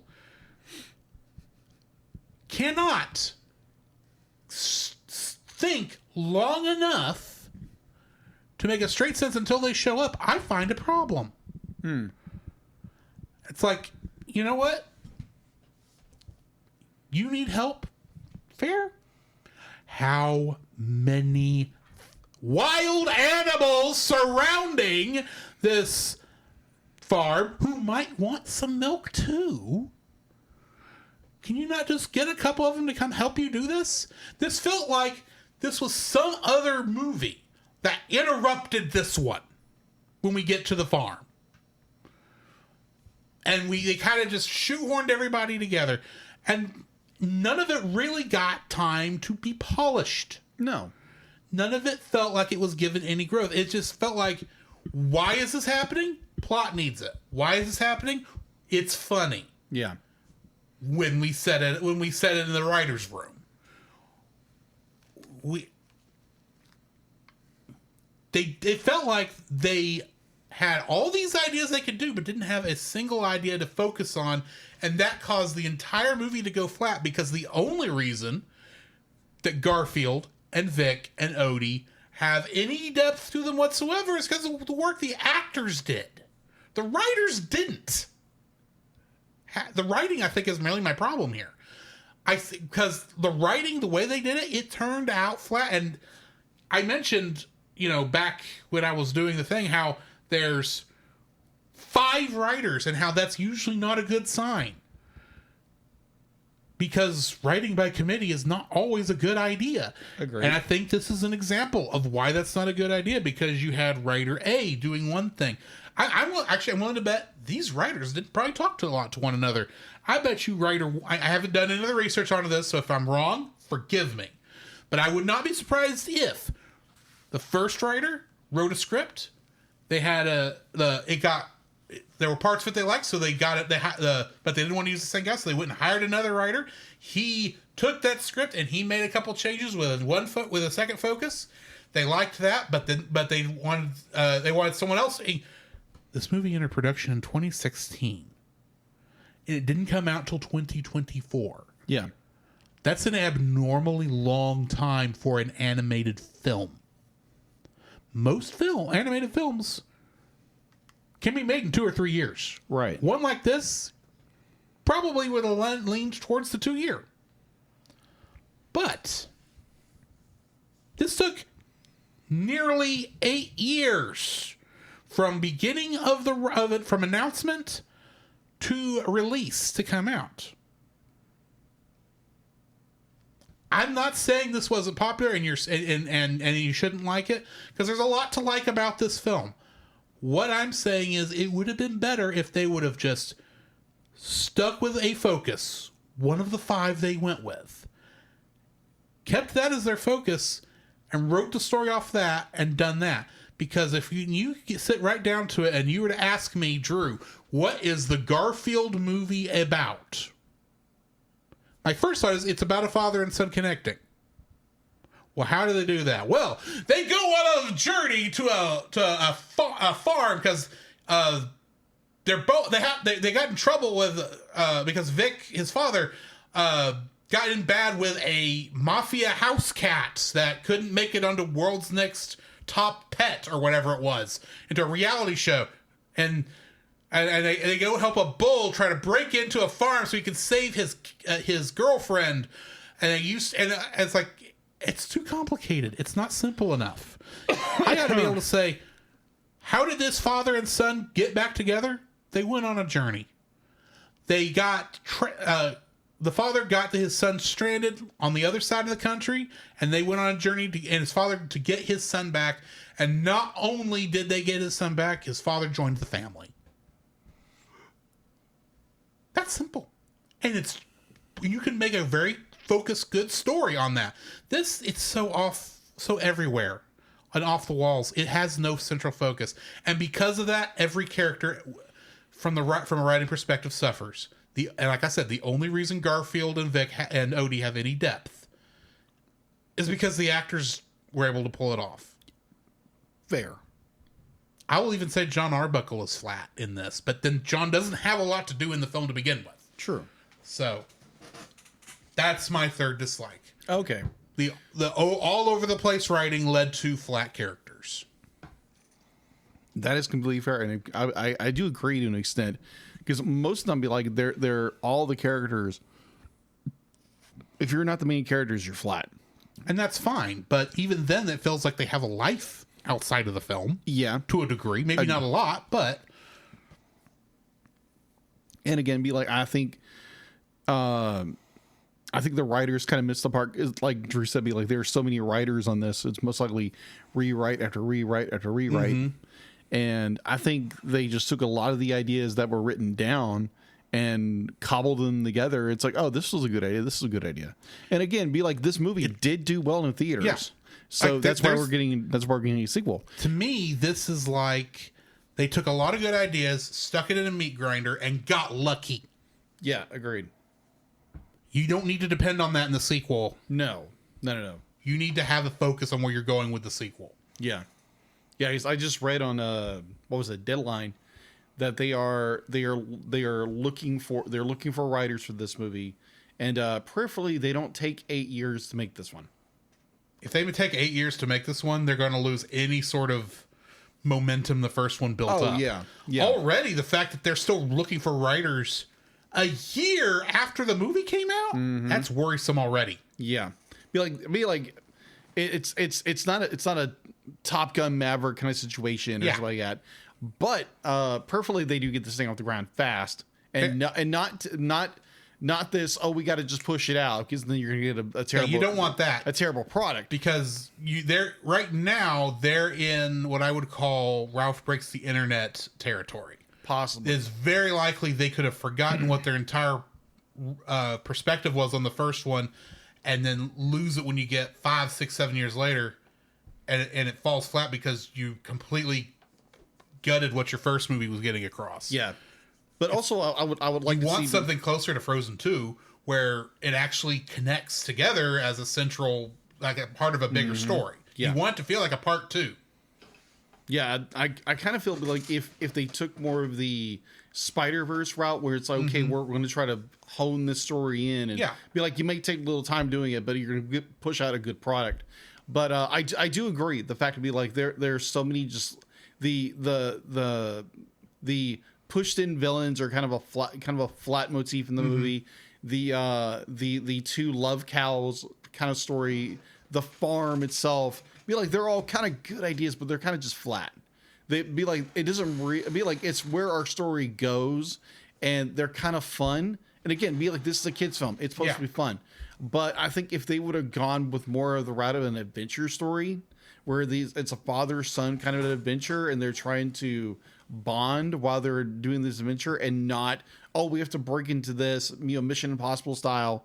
Be like, it was kind of funny. Be like Ben Rames, be like, he's in the Mission Impossible films. I was like, okay, that's kind of an interesting nod, because that's what Ben Rames' character does. He kind of talks Tom Cruise's character throughout whatever he's doing. Ethan Hawke. Yeah, Ethan Hawke. I say this having only watched 2 of those Mission Impossible films, and barely paid attention to the second one. That's true. I actually liked the second one. I thought it was good. The third one's good because it's the director. I have a suspicion that if I were to actually be able to get enough into it that I get to the quote-unquote good films, I'd be fine with it. Right. At the same time, I'm still going off the fact that my introduction to how good this film was my mom complaining that they turned a hero from the TV show into a villain for the film. Fair. And I do find that a mistake. Yeah. So I think kind of going into from my dislikes, be like, I think this movie could have done better. Be like, it's the story we got, and we can't go back and demand they go back and rewrite it, because a lot, think Star Wars, where people were making petitions to redo certain films because they didn't like the way it came out. But we could always spitball ideas and that kind of stuff when it comes to films. But you can always speculate about what they should have done, but the fact of the matter is, once it's out, it's out. Yeah, it's out. There's no fixing it. Yeah, exactly. But trying to fix it, you get Superman Returns. Our Superman 4. Well, I was saying Superman Returns because it literally was taking place after Superman 2 and was supplanting 3 and 4. Exactly. And it was only okay at best for most people. That is fair. I may disagree with that, but I'm saying in general. I'm not saying, obviously, with all of our movie opinions, your mileage may vary. Yes, agreed. So with that, I think we do have a right to, we have opinions, and we have a distinct voice to say, hey, I disagree with that, but hey, be like, it's a movie. It's a movie that either you enjoyed or you didn't enjoy. So speaking of enjoyment or non-enjoyment, what are you ranking this, Drew? 6.5. 6.5. I find this a very fun movie, and there's a lot to like about this movie, I find. But the flatness of many of the characters that should have more depth, the nitpicks I had about the style of character speech and the fact that the villains we do have aren't worth caring about in any way, shape, or form. I feel that does kind of detract from it enough for me to bring it down there. If it had, like you said, if it had primarily just been about Garfield and his dad, which does feel like it is at one point was the focus of the writing. If it had been just that, I think I actually could have gotten into this more. But the fact that we have this back and forth with all this other stuff, and it just seemed like it was unfocused on what they were doing, I feel it does detract from me. But at the same time, there's a lot about this movie to enjoy, especially with characterizations. So with all the spaghetti, I'm going to call it 6.5. Okay. I'm going to give it a little bit higher. It's a 7.5 to me because simply the fact to be like you have this really, really good bit of the story. Be like you took all the little fluff around it. Be like you have this amazing journey of a father and son reconnecting with their best buddy Odie. Be like if you boiled the essence down of this story and just gave it to those three characters, you would have a much better story. But be like, to that credit, I enjoyed the overall aspect of the film. I thought it was enjoyable. It was funny. It was heartfelt.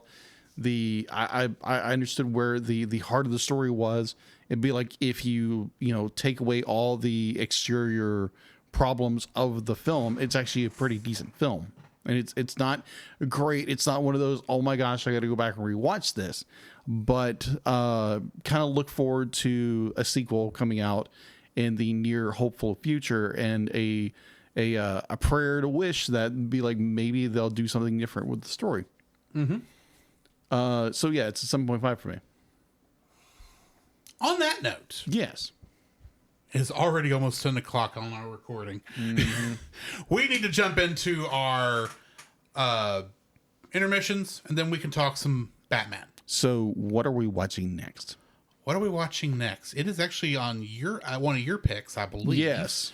Because with the weird scheduling that we had, or mix-ups, we had to do some funky stuff. But yeah, so the movie we are watching next, Spider-Man Across the Spider-Verse. This is a movie I've seen the opening to, because I started watching it and then I got distracted. Fair warning, though I don't actually have to tell you this now. Yes. There is some flashing lights that may affect your epilepsy. Yeah. With Tourette's, I have epilepsy. Here's the fun fact. The version I saw in theaters may not be the version that was on the disc. So let's see what happens. In the meantime, join us on the... If you warned me in the first time... I'm kidding. Hey, that was year one. I didn't even know you had epilepsy till the summer before. That's true. It slipped my mind after that. That is fair. I still love telling that story because I thought it's kind of funny. It's like, oh my gosh, what's happening? Drew, you should have told me. And it's like, No, I didn't know. That didn't even occur to me. I'm just, It could have been worse. At least it wasn't that one episode of Pokemon. oh gosh. I'm like, no. Which was the same type of epileptic shock. Yeah. But anyway. Anyways. After the bumpers, we're talking some Batman, including the one that Jacob missed last week. This podcast is a proud member of Culture Box. Whether you enjoy geeky reviews, comedy, or original fiction, you can open up the Culture Box and find something excellent for your soul. Point your web browser to culturebox.media. This week, we suggest checking out Geek Devotions. Geek Devotions is a collaboration of devoted geeks that are devoted to letting people know that they are loved. They produce a weekly geek culture-infused devotional, their podcast, Con Talk, and written articles, all designed to encourage and challenge people in the geek community, bridging the gap between their faith and their geekdoms. You can find more of their content over at geekdevotions.com or on their YouTube channel, Geek Devotions. The Cellcast would also like to thank the following patrons: Ashley and Francisco Ruiz. Thanks, Roy. PaulJPowers.com, The Monster Island Film Vault. Thanks, Nate. Edwin Gonzalez, and Artsy Stuff. If you would like to have your name shouted out on the show, some special art from Jacob, uncut episodes. For $5, you can donate to us on Patreon, or for an additional $5, total of $10, you can actually force us to watch something within reason in the year 2026, because all our 2025 slots are filled. But you can donate to us on $10 over there on Patreon for this, for all of that stuff. Plus, be on the lookout for possibly new things to actually occur at our $1 level, which is the minimum amount outside of free. Yes. Sorry, the free people aren't getting much of anything other than our undying appreciation for being there. But we may have something coming up, a couple of maybe some hangouts Possibly. in the Discord, maybe. Yes. We'll get to that. Maybe watching something. Maybe, but we haven't fully decided what we're doing there yet. Yeah. So we're mulling it over. Working keep an ear out. Yeah. Or a floppy ear. That too. Perhaps get a call on your phone that you order your lasagna on. But anyway, go check out our Redbubble store for stickers, t-shirts, and other merch ideas that we are going to get some more stuff out there. I actually have been meaning, because we talked about this before, of us using some of your artwork for the album art. Yes. Use as t-shirts. I haven't got those out there yet, but that's coming eventually. Nice. So, and bear in mind, we may be re-releasing a shirt come October that we might have released before. So keep an eye out for that. In the meantime, let's go ahead and... Oh, also, check me out on Tuesday nights for Donkey Kong Bonanza that I'm playing right now. And eventually, when Jacob's able to stream again, please check him out on his channel, Like an Artist.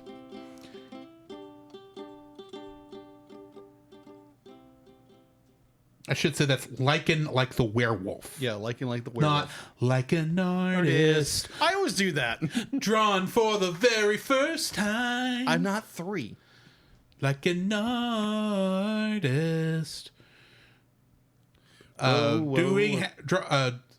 Shading hash marks to the line. I'm sorry. I was trying to think of a way to finish it.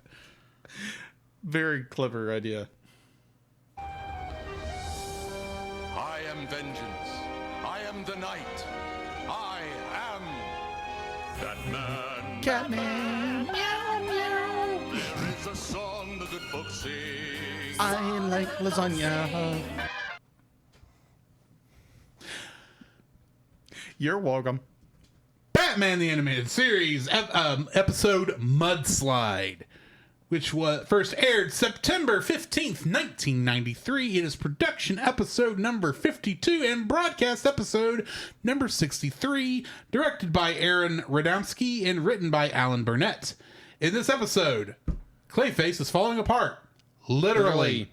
His clay-like body is virtually disintegrating. Fortunately, Stella Bates, a woman scientist he knew from his movie star days, tries to stabilize Matt's decaying form by using a rare isotope stolen from Wayne Enterprises. The irony being that Bruce Wayne would have gladly helped him if given the chance, but Clayface is too hateful to yield and winds up falling into the sea, where he dissolves into nothingness. Allegedly. Until the third episode with Clayface coming in what, season 3? Yeah, season 3, which is an amazing episode. I can't wait to get to that one. New cast for this episode. We got Robert Clotworthy as Billy, Pat Music as Stella Bates and Susan, which I believe Susan was the actress in the movie she was watching. And Ron Perlman returns as Clayface, but he also plays Mr. Tarn Owner and Senator Eric Chandler, which I think were the other things Clayface turned into. Okay, yeah. Trivia for this episode. According to Bruce Timm, the reason they did not use Clayface much is because he was too expensive to animate, as well as too difficult to come up with a good story for. Also, Aaron Radomski came up with the idea due to the fans demanding another Clayface episode after the success of Feet of Clay Parts 1 and 2. This episode also contains several references to the movie-making industry, giving Clayface's background as an actor. Stella's surname, Bates, as well as past occupation, is an homage to Norman Bates, a psychotic motel owner played by Anthony Perkins in Psycho. Batman mentions she once owned a motel in the past akin to the Bates Motel. Although Clayface is presented here as the psychopath and not Stella, when he is placed in the support suit that gives him structure, Clayface looks similar to the Oscar statuette. Towards the end, Clayface yells, "Stella!" What are you doing? A la Marlon Brando's Stanley Kowalski in A Streetcar Named Desire. The movie Stella Watches, which Alfred later identifies as The Dark Interlude, has a plot that is very similar to that of Dark Victory from 1939. Also, when The Dark Interlude finishes, the Warner Brothers logo is shown with the words "The End" without any end credits, which was how film studios ended their films during the golden age of Hollywood. During the final confrontation, Clayface uses several movie-related terms, such as "You've upstaged me for the last time," "Time to bring down the curtain," and for your final bow," when referring to how Batman has interfered with his plans and how he will kill him for it. Clayface also says "curtains going down" just before falling to his death. The name of the isotope MP40 is likely a reference to the MP40 submachine gun, a weapon first used in World War II, and that has been seen in numerous war films. The machine that Stella uses to place Clayface in his plastic coating vaguely resembles the table where Victor Frankenstein creates his creature as seen in Frankenstein 1931 by Universal Pictures. Yes. Lastly, Clayface refuses Batman's help to become normal again, yet by stealing the MP40 canister from Wayne Biomedical, he unknowingly accepts it. Agreed. Weird. What are your thoughts on this episode? I really enjoyed it because there again, Clayface stories are always very good. And you know, Matt Hagen? It's not Matt Hagen. Matt Hagen. Matt Hagen. I was close. Matt Hagen. Matt Hagen be like, I love this character because he's a metamorphic character. He can turn into everything. And this time he can't hold a sheep. And it's like, okay, because it's a good progression of the character's arc. Because last time we saw him, like he kind of fell apart. And now we see he's literally falling apart. And now he's trying to, through criminal means, in order to maintain his Matt persona. Yeah. And regain it, really, for the most part. It's more regain it. It's more regain it because you have, or off and on, be like, do you be like, I have to be him again, even though be like telling you are him, you're just mud. Well, he is suffering from a psychosis to a degree where agreed. When he's in his Clayface form, he does not see himself as the same person. Yeah, agreed. He sees himself as Clayface, a monster who goes and steals things and has no real identity of his own. Yeah, where fair. he wants to return to Matt Hagen, the award-winning actor who used to be a Hollywood heartthrob. Granted, he's probably not going to be a Hollywood heartthrob, even if any of these plans actually work. That is true. That is true. Kind of a criminal. He's old and he's a criminal. At this point, if he were to get back into acting for any reason, he would probably have to play some crazy lead's old funky grandpa. Probably. But I really do enjoy Matt Hagen stories because like he is like you know, the metamorphical style of the character. He can morph into anything, morph into any person. This that's what I'm looking for. He can mimic anybody. I do love it when he's in the office of the owner of the building, and the owner, like the security guard, runs into him, and it's like, "Hey, what are you doing?" And the guard says, "Hey, aren't you supposed to be in Hawaii? What happened to your accent?" Yeah, because the guard goes in there because he thinks he sees the other guard in there. Yeah. When he comes in there, he's behind a painting of the owner while they're getting into the safe, and so he transforms into the owner and then backs out. And of course, he doesn't know what the owner sounds like, so he just does a thing. And the guard says, "Hey, what happened to your accent? And aren't you supposed to be in Hawaii?" Well, that's a good way to get hit by the juice, by the clay. That is true because I do love the fact that Matt does struggle to maintain his form and his persona, or the I'm just gonna say his persona as Clayface is literally falling apart, and Batman is always trying to help him. Like it's not like well, I just want him gone, because Batman is a caring character, definitely in this version of Batman, where he wants to help these people, kind of rehabilitate their lives and set them on the path of righteousness, you might call it. But Matt Hagen, he's too proudful. That is like, no, be like, I can do it on my own. Be like, I don't need your help. Be like, why would I need a Bat's help? But this is a good story. This is a very, very good story, and it's Matt Hagen's downfall in this particular episode. Obviously, we know he comes back later, but we only know that because we've done a little bit of research from prep for the show. Exactly.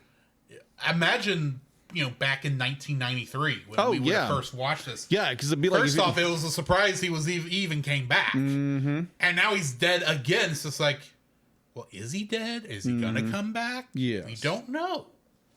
Agreed. It'd be like, I think it'd be like if you would have asked 1994, 93 Jacob, which I would have been, let me think, that's 94. I would have been maybe like 13, 14 years old. And be like, I would have been more shocked. Oh my gosh, he's dead again. Yeah. Like he's been dissolved in water. Yeah. And he died in the first one. He kind of just dissolved into the sewer. Yeah, basically. And this one, he's dissolved into Gotham River. I mean, one, you can kind of figure out how he may have came back. Oh yeah. This is like, well, how is he going to come back now? And like I said, the only reason we know is because we've done enough research to kind of know the upcoming episodes. So we know there's another Clayface episode. I don't know how he's coming back, because we are very quickly coming up on where my knowledge of this show ends. I'm being honest. Yeah. Because we're coming up rapidly on the end of the Fox Kids run. Okay.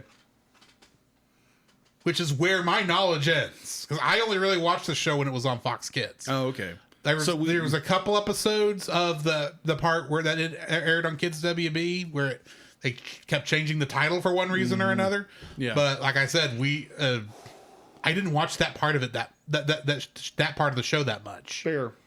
Yeah, because we are closely slipping into the Adventures of Batman and Robin, which is the second season. Yeah, that we're gonna hit this on the next episode, but according to one source, we're in the middle of season 2. Yeah, which according to another source, we're in the middle of season 1. Yeah, because one of the sources puts "quote unquote" Batman the Animated Series as a 2-season show. One of them considers the part that's called Batman the Animated Series as one very long season. And you look at, you've heard me say all these first air dates. They're all within 5 months of each other. Yes. It's all close together here because of the way they did this originally. So yeah, we are very close to where my knowledge of this show runs out. And we are going to be solely on, well, other things. Yeah. So I'm actually very curious where this goes, because I did not get very far into "quote unquote" season 2 before because I don't like the art style that they went to, even though I understand why they did. Yeah. But anyway, sorry. No, you're good. I mean, like I do enjoy it. I do love a good Matt Hagen story. And like, how does Batman foil this and be like, again, we get to see more detective of Batman, which I do enjoy, because most of the films kind of neglect that part of Batman, except for like The Dark Knight or something like that. It kind of does a few things.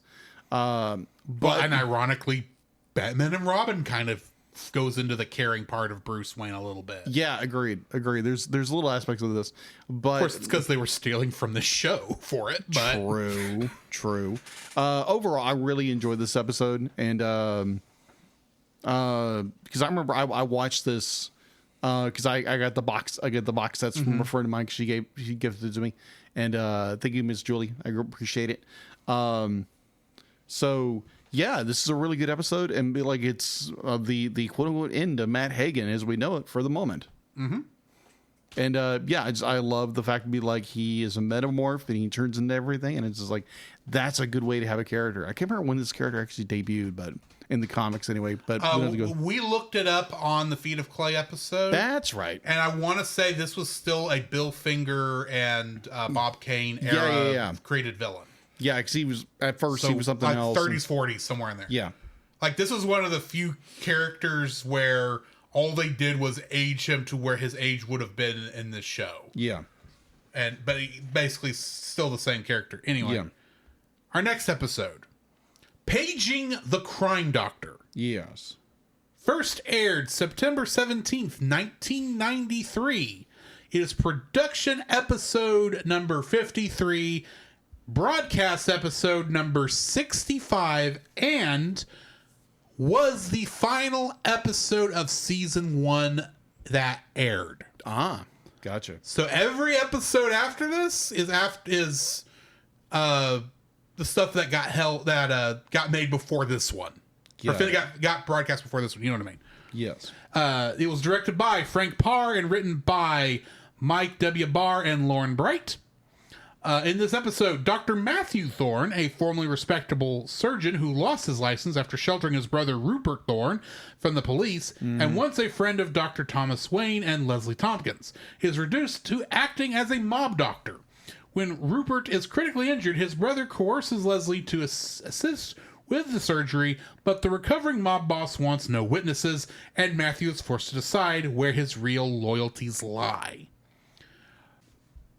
Guest cast for this episode include Linda Danksel as a woman, George Zunza as Chubb, Roger Bumpus as Hoffman, and Gary Kroger as Beecham. Everyone else has appeared in the show before as their characters. So, trivia for this episode. I only have one little bit. While at Leslie Tompkins' home, Bruce Wayne picks up the Catechus, a book that contains the photographs and names of all the medical graduates from Thomas Wayne's, Leslie's, and Matthew Thorne's year. The book has a Catechus sign on it with only one serpent instead of the traditional 2. The Catechus is often confused with the real symbol of medicine, the rod of Asclepius. Oh, yeah, that makes sense. So, god of healing and that kind of stuff from Egypt. I did watch this episode for the first time in a long time this afternoon after I got home from work. But I kind of fell asleep in the middle of it because I was comfortable accidentally. And then I had to go do something else and then come right back. Yeah. And I actually rewatched it as Jacob was getting Walking here. in. Yeah. In fact, during the stream starting soon screen, you couldn't hear because I had it muted, but I was actually finishing the episode while that was on. And I will say, this is actually a really good episode, even though this is one of those that as a kid, I'm fairly certain I ignored. Because, it's another mob boss story. I'm not here for mob bosses. I'm here for Batman fighting supervillains like the Joker and the Penguin. And so I'm watching it now, though, I actually have a better appreciation for the story of a man who's torn between doing what's right by his brother and doing what's right, period. Yeah. And dealing with his ethics.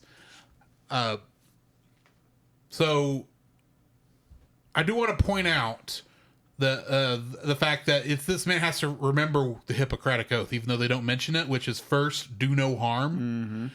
And I guess technically in that original one, he did do harm when not because he saved his brother, but because he abetted him, I think is what they said. Yeah. Is why he got his license stripped from him, which granted, I think that fits, but I did like his redemption story. Yeah. In this, because you're not supposed to like Rupert Thorne. Let's be honest.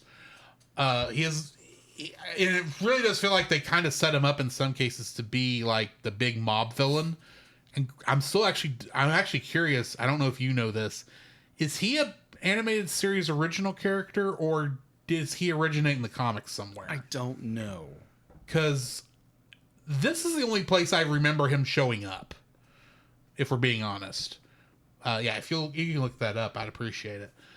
But I love the fact that we have this brother. He's actually friends with Bruce's dad and Tompkins, which I got to realize, and this came out in 93, and the Dr. Leslie Tompkins is played by Diana Muldaur, who was in a couple episodes of Star Trek. She's the only guest character in the original series to appear as two different characters. And then during season 2 of Next Generation, when Dr. Crusher took, Gates McFadden took a year off from playing Dr. Crusher, so she could try to be, she could be in Hunt for Red October for one whole scene, because that didn't work out. No, she was replaced on that by Diana Muldaur playing Dr. Catherine Pulaski. And that's not far from where this is. And she definitely has the tone, I would say, of when she was playing Pulaski in this. So, I kind of got a quick wave of nostalgia, even though I had just seen the season 2 episodes like late last year, I think is when I watched them. But, I really did like this episode. It was a very down to earth one. I love the connections between the story of a brother trying to do what's right by all parties involved, and eventually basically having to turn on his actual brother because it was the right thing to do. Because his brother wanted his friend killed, and he didn't want to kill him. And I really did love the ending, how his brother, when Bruce Wayne comes in to see him and says, and the doctor is convinced, oh, you want something from me that only I can do because I'm unlicensed. He says, no, I'm not wanting anything illegal. He says, well, what do you want? It's like, I just want you to tell me about my father. Yeah. And that's how it ends, and of them sitting down, and granted, the audio cuts out intentionally, and you just hear the music of them talking. It's like, this is a sweet little moment, and we don't, and Bats doesn't get these sweet moments, agreed, all the time. So yeah, I appreciate the way this ended. It's a good story. I'm also now trying to banter until you find. Oh, you're good. Be like, I can't find it, but I'll find it later. Okay. I really enjoyed this episode because there again, be like, you get, Dr. Leslie Tompkins, and she is a good supporting character. She knows who Batman is, Bruce Wayne. She knows his backstory. She's kind of a like a side helper for Batman, in these early years before, like the Bat family grows. Because at this point in Batman's career, it's more like he's doing solo, except for the occasional Robin who pops in and Alfred, and you get the mechanic later on who helps with the car. But kind of this be like the one person he can go to, like if he's having issues or something like that. I can't remember if this was the episode where this is one where he gets the concussion. Yeah. This is that's why Batman went to go see her. Yeah, that's why she's primarily in the scene in this episode, because he gets a concussion from getting hit by that laser, and I do enjoy the fact Bats is kind of like, he's not at his full strength. He's kind of like, he's stunned, and he's like when he gets hit by that when he has the confrontation with the laser? No. Later on, he's whacked in the head again. It's where he's in the closet and he's with the other goon.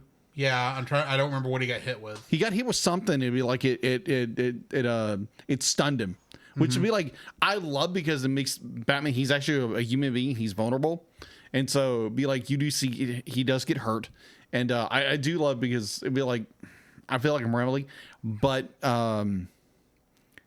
yeah, this is a good episode. You have Leslie Tompkins being a doctor, instead of be like she kind of just talks about things, and she's kind of the wisdom to Batman in a lot of ways, trying to help him in some ways. Yeah. But I think we actually do see the more of the doctor side of her, and I do enjoy.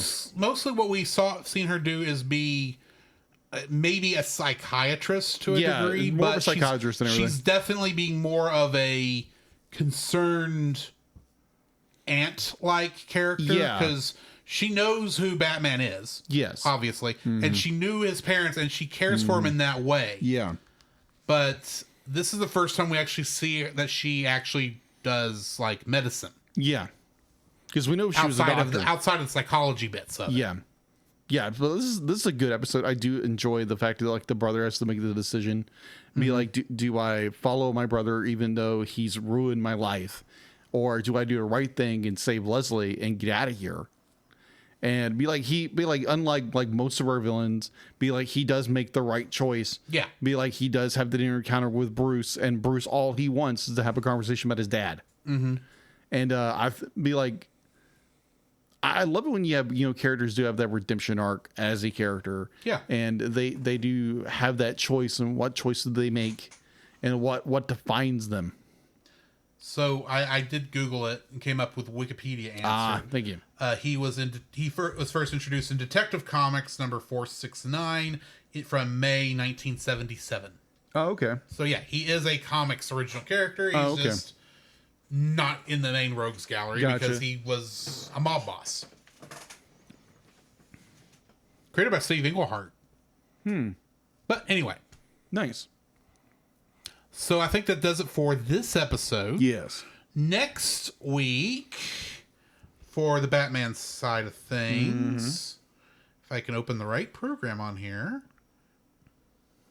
we are looking at Zatanna and the Mechanic next week. Okay. So join us for that. In the meantime, this has been Drew. This is Jacob. And we'll catch you in the next frame. To follow Jacob and Drew's individual internet exploits, check out the Linktree links in the show notes. You can email us at thecellcastpodcast@gmail.com. Follow us on Twitter or X at @cast_cell. Follow our Facebook page, The Cellcast Podcast, and join our Facebook group, The Cell Nation, our YouTube channel, Cellcast, and our Rumble channel, The Cellcast Gaming. You can join us every Friday night at 7 p.m. Central for our live recordings of our episodes on Twitch, Facebook, YouTube, and Rumble. You can also join Drew on those same streaming channels on Tuesday nights at 8 p.m. Central for gaming streams. You can listen to our podcast on Apple Podcasts, Spotify, or anywhere else fine podcasts can be downloaded from. Please rate and review us where you found us. Our theme song is Drop and Roll by Silent Partner. Our bad movie theme is It's Party Time by Gregory Snegoff, with additional audio from the film Titanic: The Legend Goes On, and remember, that's Cell with a single L.